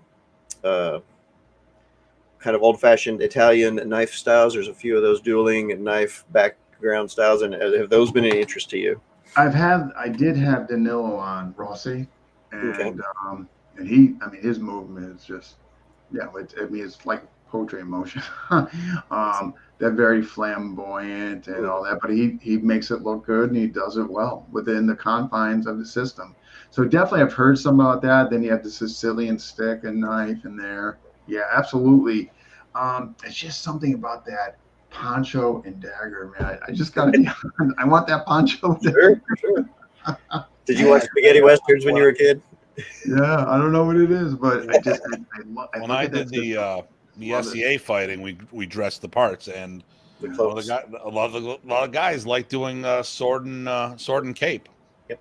Or that shit. Yeah, so that would be definitely that. As far as 3 years, I would like, my 3-year goal is really having this would be in relation to my students, those who have really worked in training, to actually see them, whether it's Piper, whether it's KI, whether it's Burton, to really like not just get accredited or cert, but really go out there and lead, get students, bring back something back to the table. I tell them all the time, like make you a grandpa. Yeah, I'm waiting for one of them to just like kind of just come into her own and just go out there and take the martial art world, whether it's Sela, Piper, KI, and just, and just do something and really like, and I try to tell them, you can do this. I'm like, so I'm hoping that would be nice I guess in the 3-year window to see one of them do that. Is there anything that even further along, like a 20-year? Because we're all not getting younger, but I mean, we still got to think about it because I'm sure we're not going to not stop loving this stuff. So what do we do in 20 years? So my goal for 20 years is definitely to keep my body, and this is why, like, because I've had multiple knee operations like that.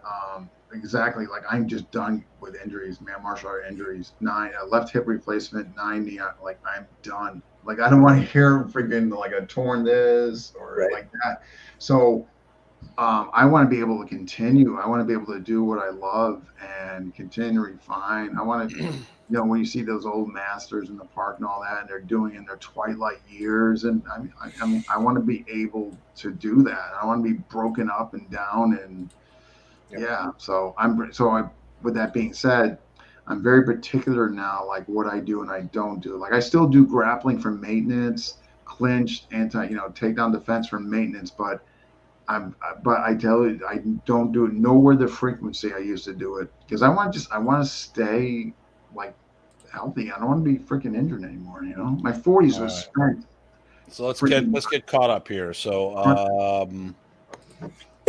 let's hear 30. I agree. Back in the day, we used leather gloves. Getting hit on the hand would make a difference when I was grappling. See, hello, gentlemen. Sam Wolf. My goal is to find my car keys. Starting to worries a few weeks. That was a good question, though, for him. Screwdriver. Yeah, I don't know who this guy is. When I went to Argentina, I told them, "Don't cry for me, Argentina." Okay, Danny's 20-year goal. Keep waking up. Keep waking up. There you go. You can't argue that. Rich, gotta go. Gotta do some kicking. You gotta do some. Yeah, my instructor's 90. Yeah, he told me about this guy. Matter of fact, when me and Rich were in California with Brandon, and Rich was telling me about this guy. He's like 92 and just like. So I probably have to go start. I'm gonna have to start probably getting together with Rich. Yeah, those would definitely be 20-year. Definitely, yeah. Just staying healthy where I can just keep doing what I love. But before that, I'd love to see some of my students go beyond just getting certified, like where they really like, whether it's a club or they get students or school would be wonderful, but that they actually go out there and make their stake. That I would really, really like to see. Yeah. Definitely. And that's what it's about, though. I mean, listen, and it's been a rant that we've been having for quite some time. You have a lot of rants. Because I have a lot of dumbass people in our Martin Ernie's family. What can I say? You got to start exiling people, and then. I tried, but it does. Here's the thing: when I start saying stuff, everybody takes it personally because. Well, we're going to talk about this in a couple of weeks, but the thing here is that most people did it as a part-time art. They didn't commit to it. And Remy was very good at making good martial artists much, much better. Yeah. But he didn't teach them to be Filipino martial artists. He taught them how to be better with their, become better at their primary art with Filipino influences. Right. And then they get rank, and then people get twisted because they think their rank is in their modern artiste, but then they forget the fact that they keep telling everybody it's the art within your art. So then when you say, hey, listen, part of your rank is your art. No, it's not. It's my modern. And I go, okay, whatever. And, and we go back and forth. I'm like, come on, let's just get down to what needs to be done. And the big thing now is especially when it comes to people with rank promotions and progression, let's say we use a number. Let's say 4th degree black. Let's say we use the belting system just because it's there. So 10th degree is the pinnacle thing. It's the top rank, which not necessarily means the Grand Master. Just be the top ranked person. Because the Grand Master, in my opinion, there's only one, and it should be the person that everyone follows, but you might have multiple associations, whatever. What makes no sense to me is getting promotions without producing people. So what your argument is, like, if you're about to be awarded 7th degree, but yet you haven't produced any first degrees, whatever. Well, yeah. Well, I mean, yeah, that's it. I mean, okay, listen. Okay. Personally, I think someone could be the master of the art, as in the master practitioner of the art, but they may not have the personal skills to talk to people. They may not have the teaching skills. But the grandmaster, using that as the the grandmaster is the person that was teaching people, was coaching people. Their job is to develop. And if you, everyone you turn around, like when I'm in the Philippines, oh my God, there's this love fest of, I will call you grandmaster, so you call me grandmaster, but they haven't produced anything.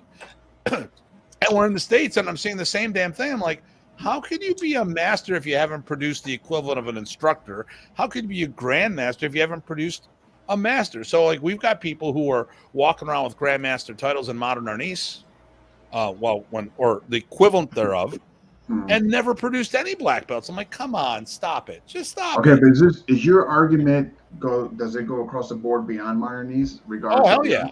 Oh no, listen, I think the whole industry. Okay, here's my thing about grandmaster. If you're going to use that term, you should be, you should have been the chosen one. The rightful heir. Okay. The community gets behind you. Okay. And there's other criteria, like, okay, my grandmaster title comes from Ernesto Precis. It wasn't self-awarded. Okay. He acknowledged me as Remy's boy. End of story. But I had a cadre of black belts. I was traveling the world when I met Ernesto. I already taught in like 10 countries on my own, So, and I've been doing, while Remy was alive, I was doing 20 seminars a year. This is not something that came out of the woodwork.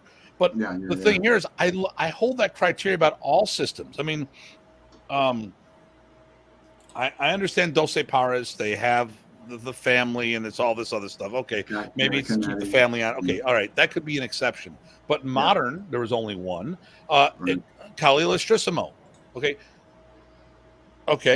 If someone's going around with the title of Grandmaster in KI, which I think they stay away from it, but let's just say they did. If they haven't produced a master, and they weren't the chosen one, because when it comes to KI, we know there's different branches of the tree.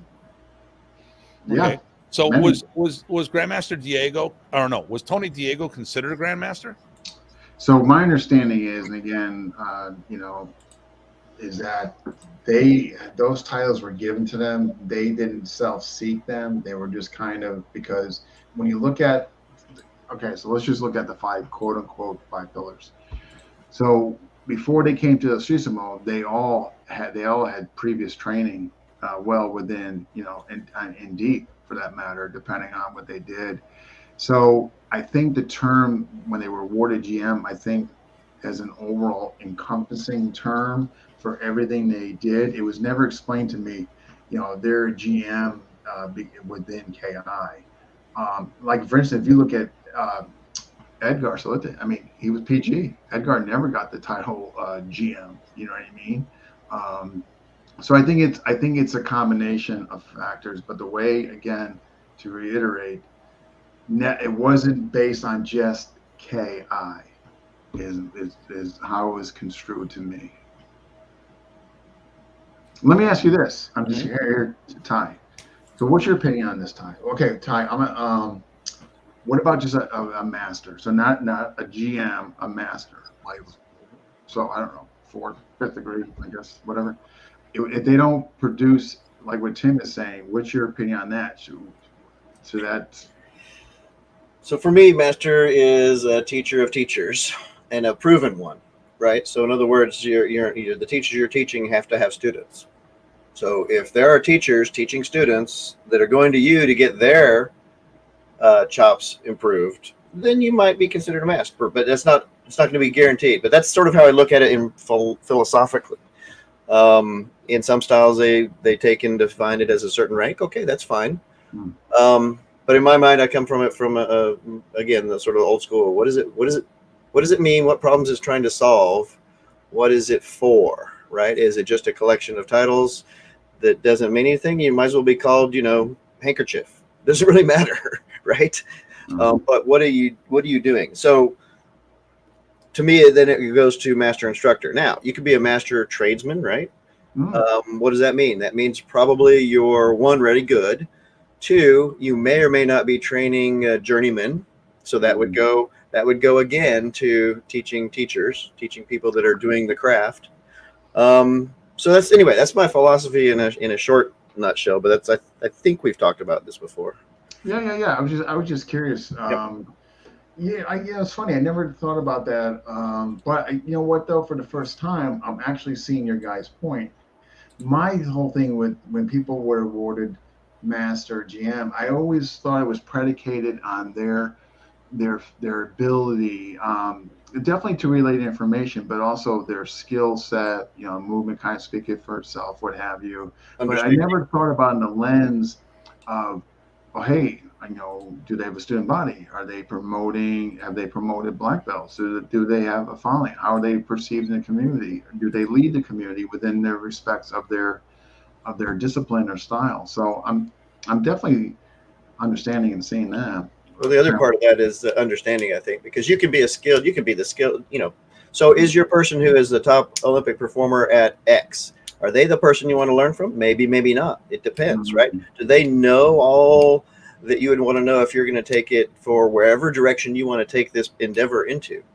To me, there's an understanding and a communication Tim talked about, but the understanding is a different type of ability than performing. We have people that maybe never competed at those highest levels that are some of the best coaches in the world. Are they any less a master? Good point. So, Mike Tyson's coach. Right. Yeah, no, good point. I mean, absolutely. So, yeah, it just, unfortunately, well, I think part of the problem is that, when I went to the Philippines the first time, I went with Rick Mengelamon, and he took me to see Ernesto, and I was going to the Ernesto camp, and he's like, Tim, when you go to the Philippines, you got to understand something. What's that? Rank is cheap there. I go, dude, rank is cheap everywhere. It's cheaper in the Philippines. I'm like, okay. And what crosses that table? Well, but pesos, baby, pesos, so it's 50 pesos to the dollar, so it goes a real long ways. But like we're in the Philippines, so here's okay. I go to the Philippines the first time. I'm in Luneta Park. I'm trying to look inconspicuous. Okay, obviously that's not going to happen because I'm a white guy there. But I'm by myself. I'm not with a cadre of people. Yeah. People are talking to me. Hey, I know this guy taught this guy. Do you know Datu Dieter? Yeah, I know who he is. Okay, and everyone finally Riddell de Guck recognizes me because I met him in the States. But no one knows who I am. Second trip, I bring a group of people. Now, all of a sudden, people want to take pictures with me because they're going to put it in their folder to see who we taught. But you never taught me. You never did anything. And everyone's walking around in Luneta Park at night,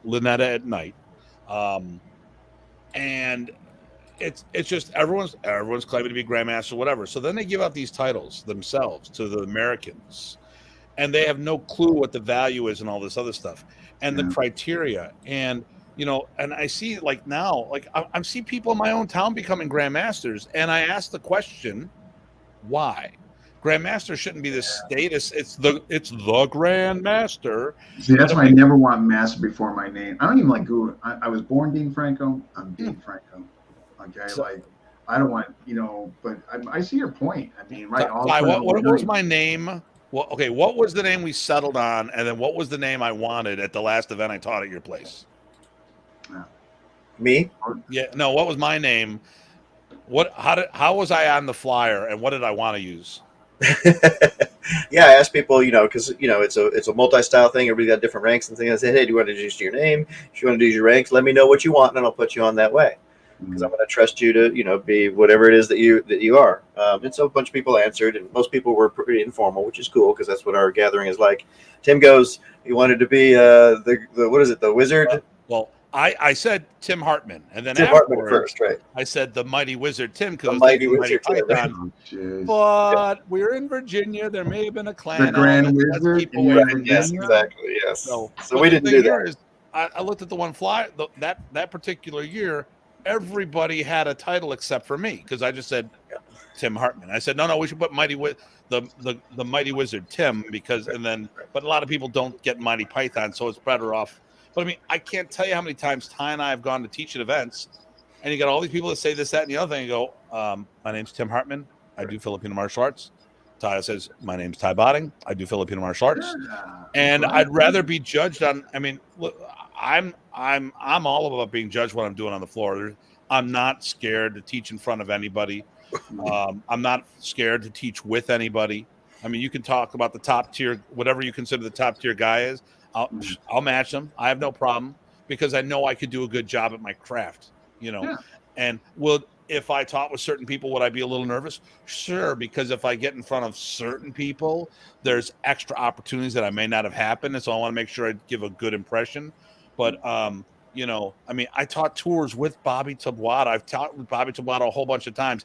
He is a hard act to follow, and I've followed, I've opened, I've followed, I've done all this stuff, and I've never been in that place as well. I can't follow him. Bullshit. I got my own swagger. I think people get confused. To me, and I said this before a couple times, right? The ranks and the titles, those are for the students and the style and the organization. They're not really a meaningful reflection of you as a martial artist, right? What is the meaningful reflection? What is that meaningful reflection of you as a martial artist? It's what you do, what you can do, what you can develop, what you understand, what you can, what you give back, what you can give back. What do you do for the community? How about that? And what you can are for promoting the art, because it's important to have the titles there, because they're goals and so people understand. But at the end of the day, they're meaningless. To me, they're meaningless. It's everything and nothing all at once. Everything we do in martial arts and everything we do in life is everything and nothing. Right. At the end of the day, though, with these titles, though, I'm going to tell you, and I just seen this direct from your discussion and all that. The reluctancy to want to be a student, or the need that you think you need to be a student. You know what I mean? The aloofness, like you don't need to train more, or you don't need to get on the floor when others are teaching. And I never ever want that to happen to me. I don't care who's out there teaching. I'm going to go on the floor and just be respectful of that, regardless of what my freaking title is or not. And and I think that comes with a side dish of that, like, well, I don't have to go on there. I'm such and such, and I could just sit in my chair here and just watch. Well, you just took yourself out of the student equation, in my opinion. So you're getting worse. If you're not being in student mode, you're getting worse. No argument here. Yeah, that's the worst thing that ever happened. In my opinion, for me personally, the worst thing that ever happened to me is that it'll never will. But I'm saying the worst thing that ever happened would be that mindset of like, I don't need to do this anymore. I don't need to train. I could just go there and I'll do my thing. I'm going to sit over here with the other guys and not go on the floor. I did like that. There's a death right there. That's already, in my opinion, that's occurred. This weekend, we did the Double Impact seminar, and we both worked out during each other's session. We jumped in, right with Nelson. Yep. Unfortunately, I was doing some admin first at the very beginning. So, but once I got that done, I got on the floor, and Carl and I kept working back and forth. I pretty much fed for Carl because I was watching things, and then there's a bunch of things that sparked, which we're going to talk Ty off camera. And I'm like, hey, do you call this? Yes, we do. Hey, it's funny that this is similar. We'll talk about that. Okay. And then we went on and a few things. But the thing here is I'm all about training, and I don't care who it is. I mean, hell, to be honest, that bugs me. Like you guys know I went to New Hampshire this weekend. Okay. Oh, how'd that go? Yeah, really well. Peter's just such a nice guy. I mean, really, how big was it? Really just a nice man. But there were some people up there with some decent names and I paid attention to this, man. I just watch. I'm like, and who participates and who doesn't, because it just bugs the crap out of me. And sure enough, some of these guys didn't. And I'm like, you mean you were that good in everything that you don't need to jump in, or that you can't learn something new? It's like you're beyond that, really? Well, what I always tell people is, because this has happened, I got a lot of my gigs because people hopped in somebody else's session and they got injured. And the one time, so I usually don't do anything physical unless my teaching, unless I'm with a partner I trust, or my teaching requirements. And then one time I did this in Barbados. The one of the guys from Barbados was teaching first. No one showed up, so all the instructors opted in. Well, it was C-lot. My leg locked up just before my session. But I would have taught from a chair if I had to. And I'm like, God damn it, I broke the rule. And everyone heard me. And they're like, you broke the rule and you got hurt. I go, exactly. That's my point, you know. Yeah. And I've done stuff like when I was over in Germany the one time, Dieter and I did a double Datu seminar. I had a decent partner. We went back and forth nice and easy. I hopped in. I had a blast, you know. But generally speaking, a lot of times, like, when I'm, hell, I mean, Dean and I, well, all three of us were the FMA Invasion members, and I fed Dean at the FMA Invasion. If I'm were you nervous? Grand Datu tip, no, because I would have thumbed you in the eye if you would have poked me. But anyways, I swing this stick. I would have fell on you and crushed you. I weigh more. But I mean, the thing here is, I go, okay, Dean, here I come. I'm coming at you. Boom. I've done that for Ty. That's how Ty and I reconnected. There's people I trust out there. I'm like, hey, listen, I got no problem looking. Hell, I met Mal Morney by attending his seminars, and we become good friends because I like to train. My martial arts, FMA is my profession, but martial arts is my passion. Yeah, I just never so. Well, speaking in terms of just yesterday, my gosh, I wasn't tracking my days here. So when I'm up there again, Peter, very, very nice, and there was people that watched, but they sat in the chair, and it's funny, they were saying comments from there like, "Wow, that's really great, nice stuff you're showing." And I'm like, why don't you just come out here and you can actually get a better experience? I just don't understand it. Like, in other words, you make a conscious effort to drive to this weekend thing, you know what I mean?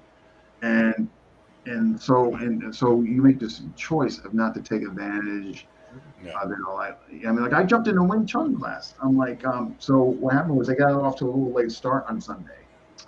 So I was just, I called with some people, so there was only 4 people that were going on Sunday. So it was the Wing Chun, me, Ron, and somebody else. So I'm like, I'm not gonna sit around here. So I jumped in the class in there. But it was amazing just how many just didn't do it.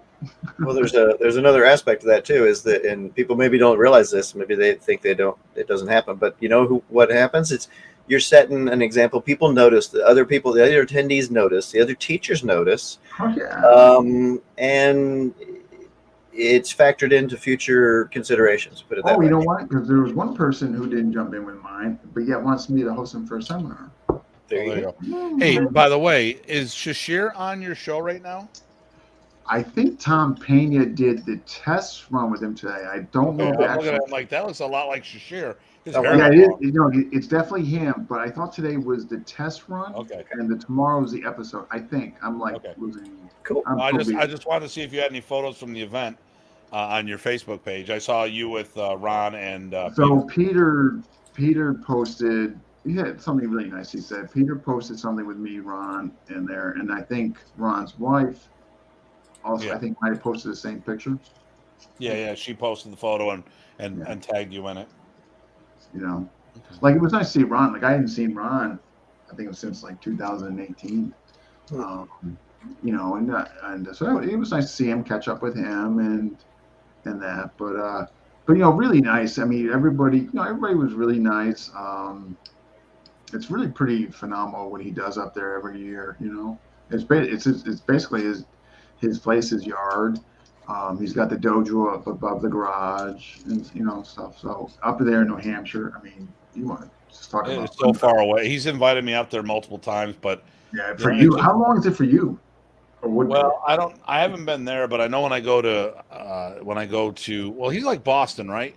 More or less north of Boston. Yeah, he's definitely north of Boston. So I would have to say he's probably, I'm going to guess, all of an hour above Boston. So it'd probably be like 7. It'd probably be like 7.5, 8.5 hours for me to get. Yeah, it was 3 hours for me. So it'd be 17 hours round trip. Yeah. So and if I was close, I just hop in the car and go. But I mean, when I have to put that kind of mileage on, someone's got to pay me to go, because just gas alone is crazy, No, I know. It was far. It was, man, I was up, I'm still recovering from this freaking, because Saturday I did a seminar with you. Yeah. Did I tell you, I got laid up in Orlando. I was supposed to come back Thursday. Freaking weather, lightning. So I had to stay there, didn't leave till Friday. Seminar Saturday, went up to there. I'm like, just finally catching up and everything. So it was, but I didn't want to say no. I was contemplating. I got up Sunday morning. I'm like, do I want to go? You know what I mean? So, but then I thought, it was so nice of him to invite me. I'm not going to do that. So I'm glad I did go. All right. So let me get caught up here, and then we'll see if there's anything else you wanted to. Oh my God, we're going. Let's see here. Let me see. Be selective with who you train with. I like a person. I like a person with a fifth dan for 20 years, trained 7 times a week, versus a fifth dan 6 days a week for 6 days a week for class day. Yeah, that's the one where he meant 7 times a month versus Okay. And then if someone is higher than 5th, they need to have people teach, or their rank certificates will just be wallpaper. Yeah. Mm-hmm. I was born. Here we go. I was born, and they thought I was Great White Ninja. They named me Chris Farley. Here we go.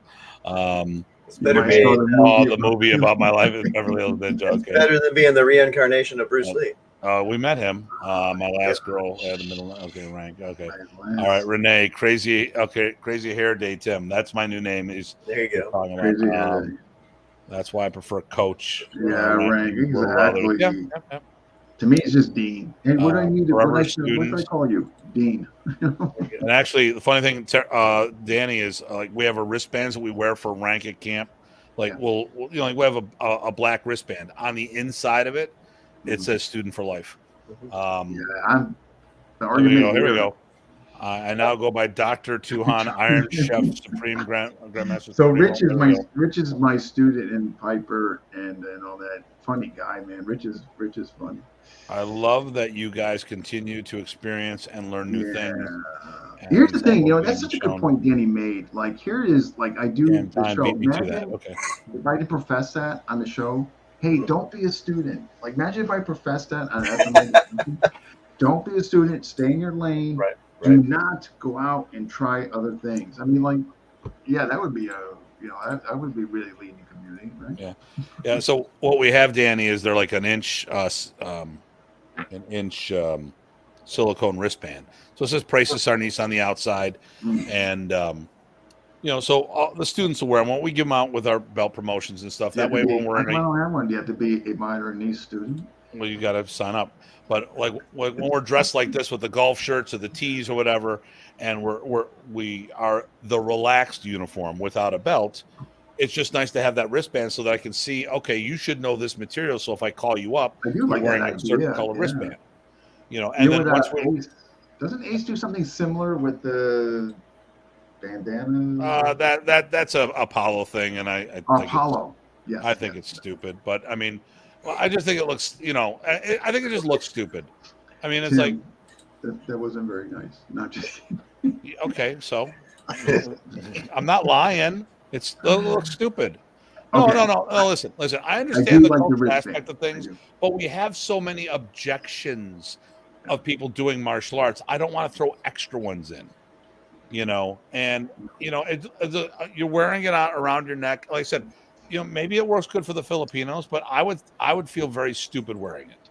Yeah, I get you. I do like I like the idea of the wristbands. I just wish I could have one. That's nice to want to wish for things. I'll bring you an anniversary wristband that we were going to give out. So. I would really like that, and it would make me feel special. You're special, all right. When we do the FMA invasion in Avon in November, I'm going to make you super special. Listen, I might promote you to the golden thimble. That trumps the spoon that GM Poggi was giving out. The golden thimble. It's a special Monopoly piece, but different. I would be forever grateful for that. I mean, so hey, that's November 12th. I don't know. What the hell? Do I look like I know what I'm talking about? I just make shit up. I got it right here. Take it till I make it. I got the evidence right here. It was changed from October. It's the 12th. The 12th. It's the 12th. Listen, it was changed because I'm saving Ty's life. Because otherwise it would have been on his wife's birthday. No fly zone. No fly. Rita will cut you up. She will cut, but yes. Okay. We just got a whole new living room done. So Renee's got one here. Here we go. What about lipstick instead of wristbands? Okay. Eyeliner. And then want in one hand. Spit in the other. See how it goes. Okay. I got the spit. There you go. Okay. All right. So we went to see Remy the one time, and I stayed so Jeff Reck and I, one of my black belts, stayed at Kathy Sullen's house, Bobby's sister. And actually, we were up there to see Wally J, but we were talking about one of the Modern Artiste guys. We were, we're in our late 20s. We've been up all night driving from Buffalo to Poughkeepsie, and then out drinking afterwards. And we're like, just like, and he mentions the Modern Artiste guy in general, which I will not. No, he shouldn't give out belts. He's a Mickey Mouse martial artist. Instead of giving out colored belts, he should give out colored ears.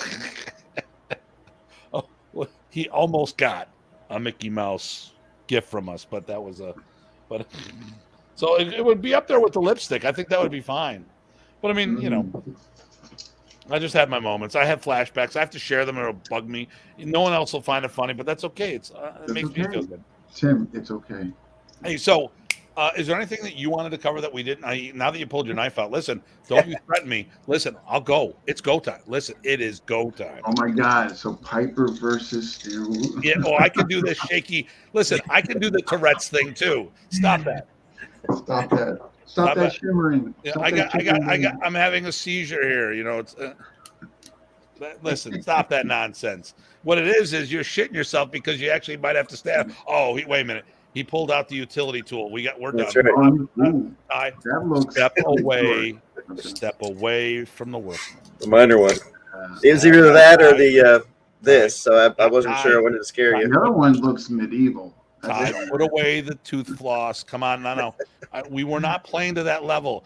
Dean and I were having a friendly little thing, and then you had to go. Brought out medieval. I escalate, right? I escalate. He's the bad one, Dean. I'm the good guy. After that medieval tool I just saw, I don't know. I am a little concerned. Okay. At my school, we wear color ascots ties. Like Fred from Scooby-Doo. Ruby Roo. All right. And then Eric from Portland. Hey, Eric. All right. So listen. So, is there anything in your martial art career that we haven't covered that you'd want to talk about? No, I think we did. And again, I want to thank both of you. I'm humbled and honored that you guys had me on. I truly appreciate it. As always, it's always fun to hang out with you guys and chop it up. So I don't know why he thinks we're fun. This last Cuckoo for Cocoa Puffs is more like it, yeah. And I'm really looking forward to actually seeing you guys in November. I think it'll be fun. And we're right next to that brewery. Oh. Yes. Oh, there's a brewery connected. Right. Yes. And there's a food truck that's always there. So. Always there. I like food. All right. Well, here, listen, next week's show is going to be a fun one. I have to do the test show. Got to schedule it. Renee Tungsten is coming on. Who is Renee Tungsten? Yeah, good guy. And then after that, we will do, will the real Tim Hartman stand up? Please stand up. Please stand up. Okay. No wrapping, though, please. No. Not even a package? Can I wrap a package? No, you could do that, yeah. Okay. You could wrap up his wristband. Yes. Wrap up the wristband. Yes. So I would much like a wristband. Yes. Oh, look at that. There we go. Here we go. Let's see if I can do this. I can't do it. Okay. I'm just going to do this one more. Hold on. Everyone stay still. Don't go anywhere. That's our Dean Franco homage there. Just put in the thing there. And he goes, and speaking of Sam, you guys are fun, crazy too, but fun. You know what? This is cool because here we got two different shows coexisting. Good. And it all started because I asked Dean, I go, hey, Dean, do you have this on a podcast so I can listen to it while I'm driving? Yeah, and I felt so bad. I was like, because somebody else asked that before you, and I'm like, oh no, I'm probably might have to do this. But that's what started it, yeah. And and from there, I think I invited you on the show. If I'm not mistaken. Yeah, I never followed. It was a little it was weird because it was funny because I'd seen all the Modern Artiste people on there. And like, man, it's like everybody but me and my group. What's up with that? And then it was just coincidental. Oh, no. It was definitely nothing intentional. Like, and then, the interview was like, okay, whatever. Because I don't think you knew much about who I was or anything. We bounced around a lot real fast. It was hard. Yeah, but I thought it was good. And the thing is, I swore to the channel in the mission statement that unless you're toxic, I will give everybody a chance to be heard on that. Unless you're. And he's had me on the show multiple times. You've all heard that. Unless I'm toxic, which means I've got no toxicity. There we go. This is according to Dean Franco. I'm a nice guy. Of course, he didn't say that, but Ty's been on twice, and you were on once with Ty, once by yourself, and then the 3 episodes regarding FMA schools, right? Yeah. A repeat offender. Yes. FMA discussions most wanted. Tim Hartman. All right, let me see. Here we go. I may start the Moldy Pizza Pie podcast, but I'll crust the road later. Oh my goodness. That guy's got to go. I'd love to have him on the show. There's an open invitation for you to be on the show, and you know what? To make you feel good, we'll let you wear a mask if you want to keep your. Be like the mask comic, but different. That guy is funny. Yeah. He could dress like Puddle's Pity Party. There you go. So, Dean, hold on. We're gonna do our wrap up, and then just hang on for a minute because I want you to share that information with Ty directly. Oh, okay. Ooh, the secret information. Well, listen, everybody. Thank you once again for being on the show, and it was good. Oh my goodness, here we go. Respect to all of us. I can't believe that people include me in those kind of statements. Danny, always a pleasure having you chime in. Thanks for coming once in. again, congratulations. And my old timers keeps forgetting to remind me how many times I've congratulated him, but that's okay. Dean, we'll look forward to seeing you again soon somewhere. Virtually, so it's not so long in between, and then physically in November. Yeah, and then we are going to do an FMA invasion in Buffalo, and you'll be part of that. We're going to be changing some of the players up because we can't all travel. But I got some good things. But I definitely want to, you got to come to Buffalo, catch out my school. We'll take you in the falls. We'll throw you over in a barrel. Oh, I appreciate that. Have some good pizza and wings. It'll be all good. But I want to thank both of you for again having me on. I really appreciate it. So thank you. It was good stuff, my friend. This was a pleasure. All right. As I cut him off in mid-third there. All right. So listen, Ty's got his event coming up. That is going to be the first weekend of October 1st. Did you get that park again? Yeah, Providence Park. Oh my dude, Fairfax. Guys, this rocks. It's a good, and it's a donation, right? Yep, still optional donation. And you're cooking food, so guys, bring money for food. Make a donation. Yeah. Yep. It's a class act. Everyone has a blast down there. No egos. All checked at the door. I wish I could be there this year, but I'm going to be representing the East Coast FMA on the West Coast in Reno, Circus. That'd be good. Say hi to Bruce for me and anybody else. So Bruce Jutnick hosts the gathering every year. The last few years, it's been in Circus in Reno, Nevada. Used to be in Sacramento, California all the time. I'm hoping it goes back there because it's just easier travel and stuff. And then November, I'm going to be I'll be in Delaware. Hopefully you and the family will be able to pop up for that one. I'm going to give you those phone covers. I'm going to give you 2 of them. Cool. You still got your LG, right? Yep. And I went back to the Samsung, but it's kind of weird. Yeah. Because it doesn't have a plug for the jacks. I'm having issues with certain devices. It's a long story. All right. Well, listen, everybody. I'm good. Ty, you got anything that we haven't talked about, or are we all good? I've got nothing, unfortunately. Sorry, guys. No problem. Well, listen, as always, everybody, please stay safe and stay sane. This is Datu Tim. PG Ty. Take care, everyone. All right. See you all soon.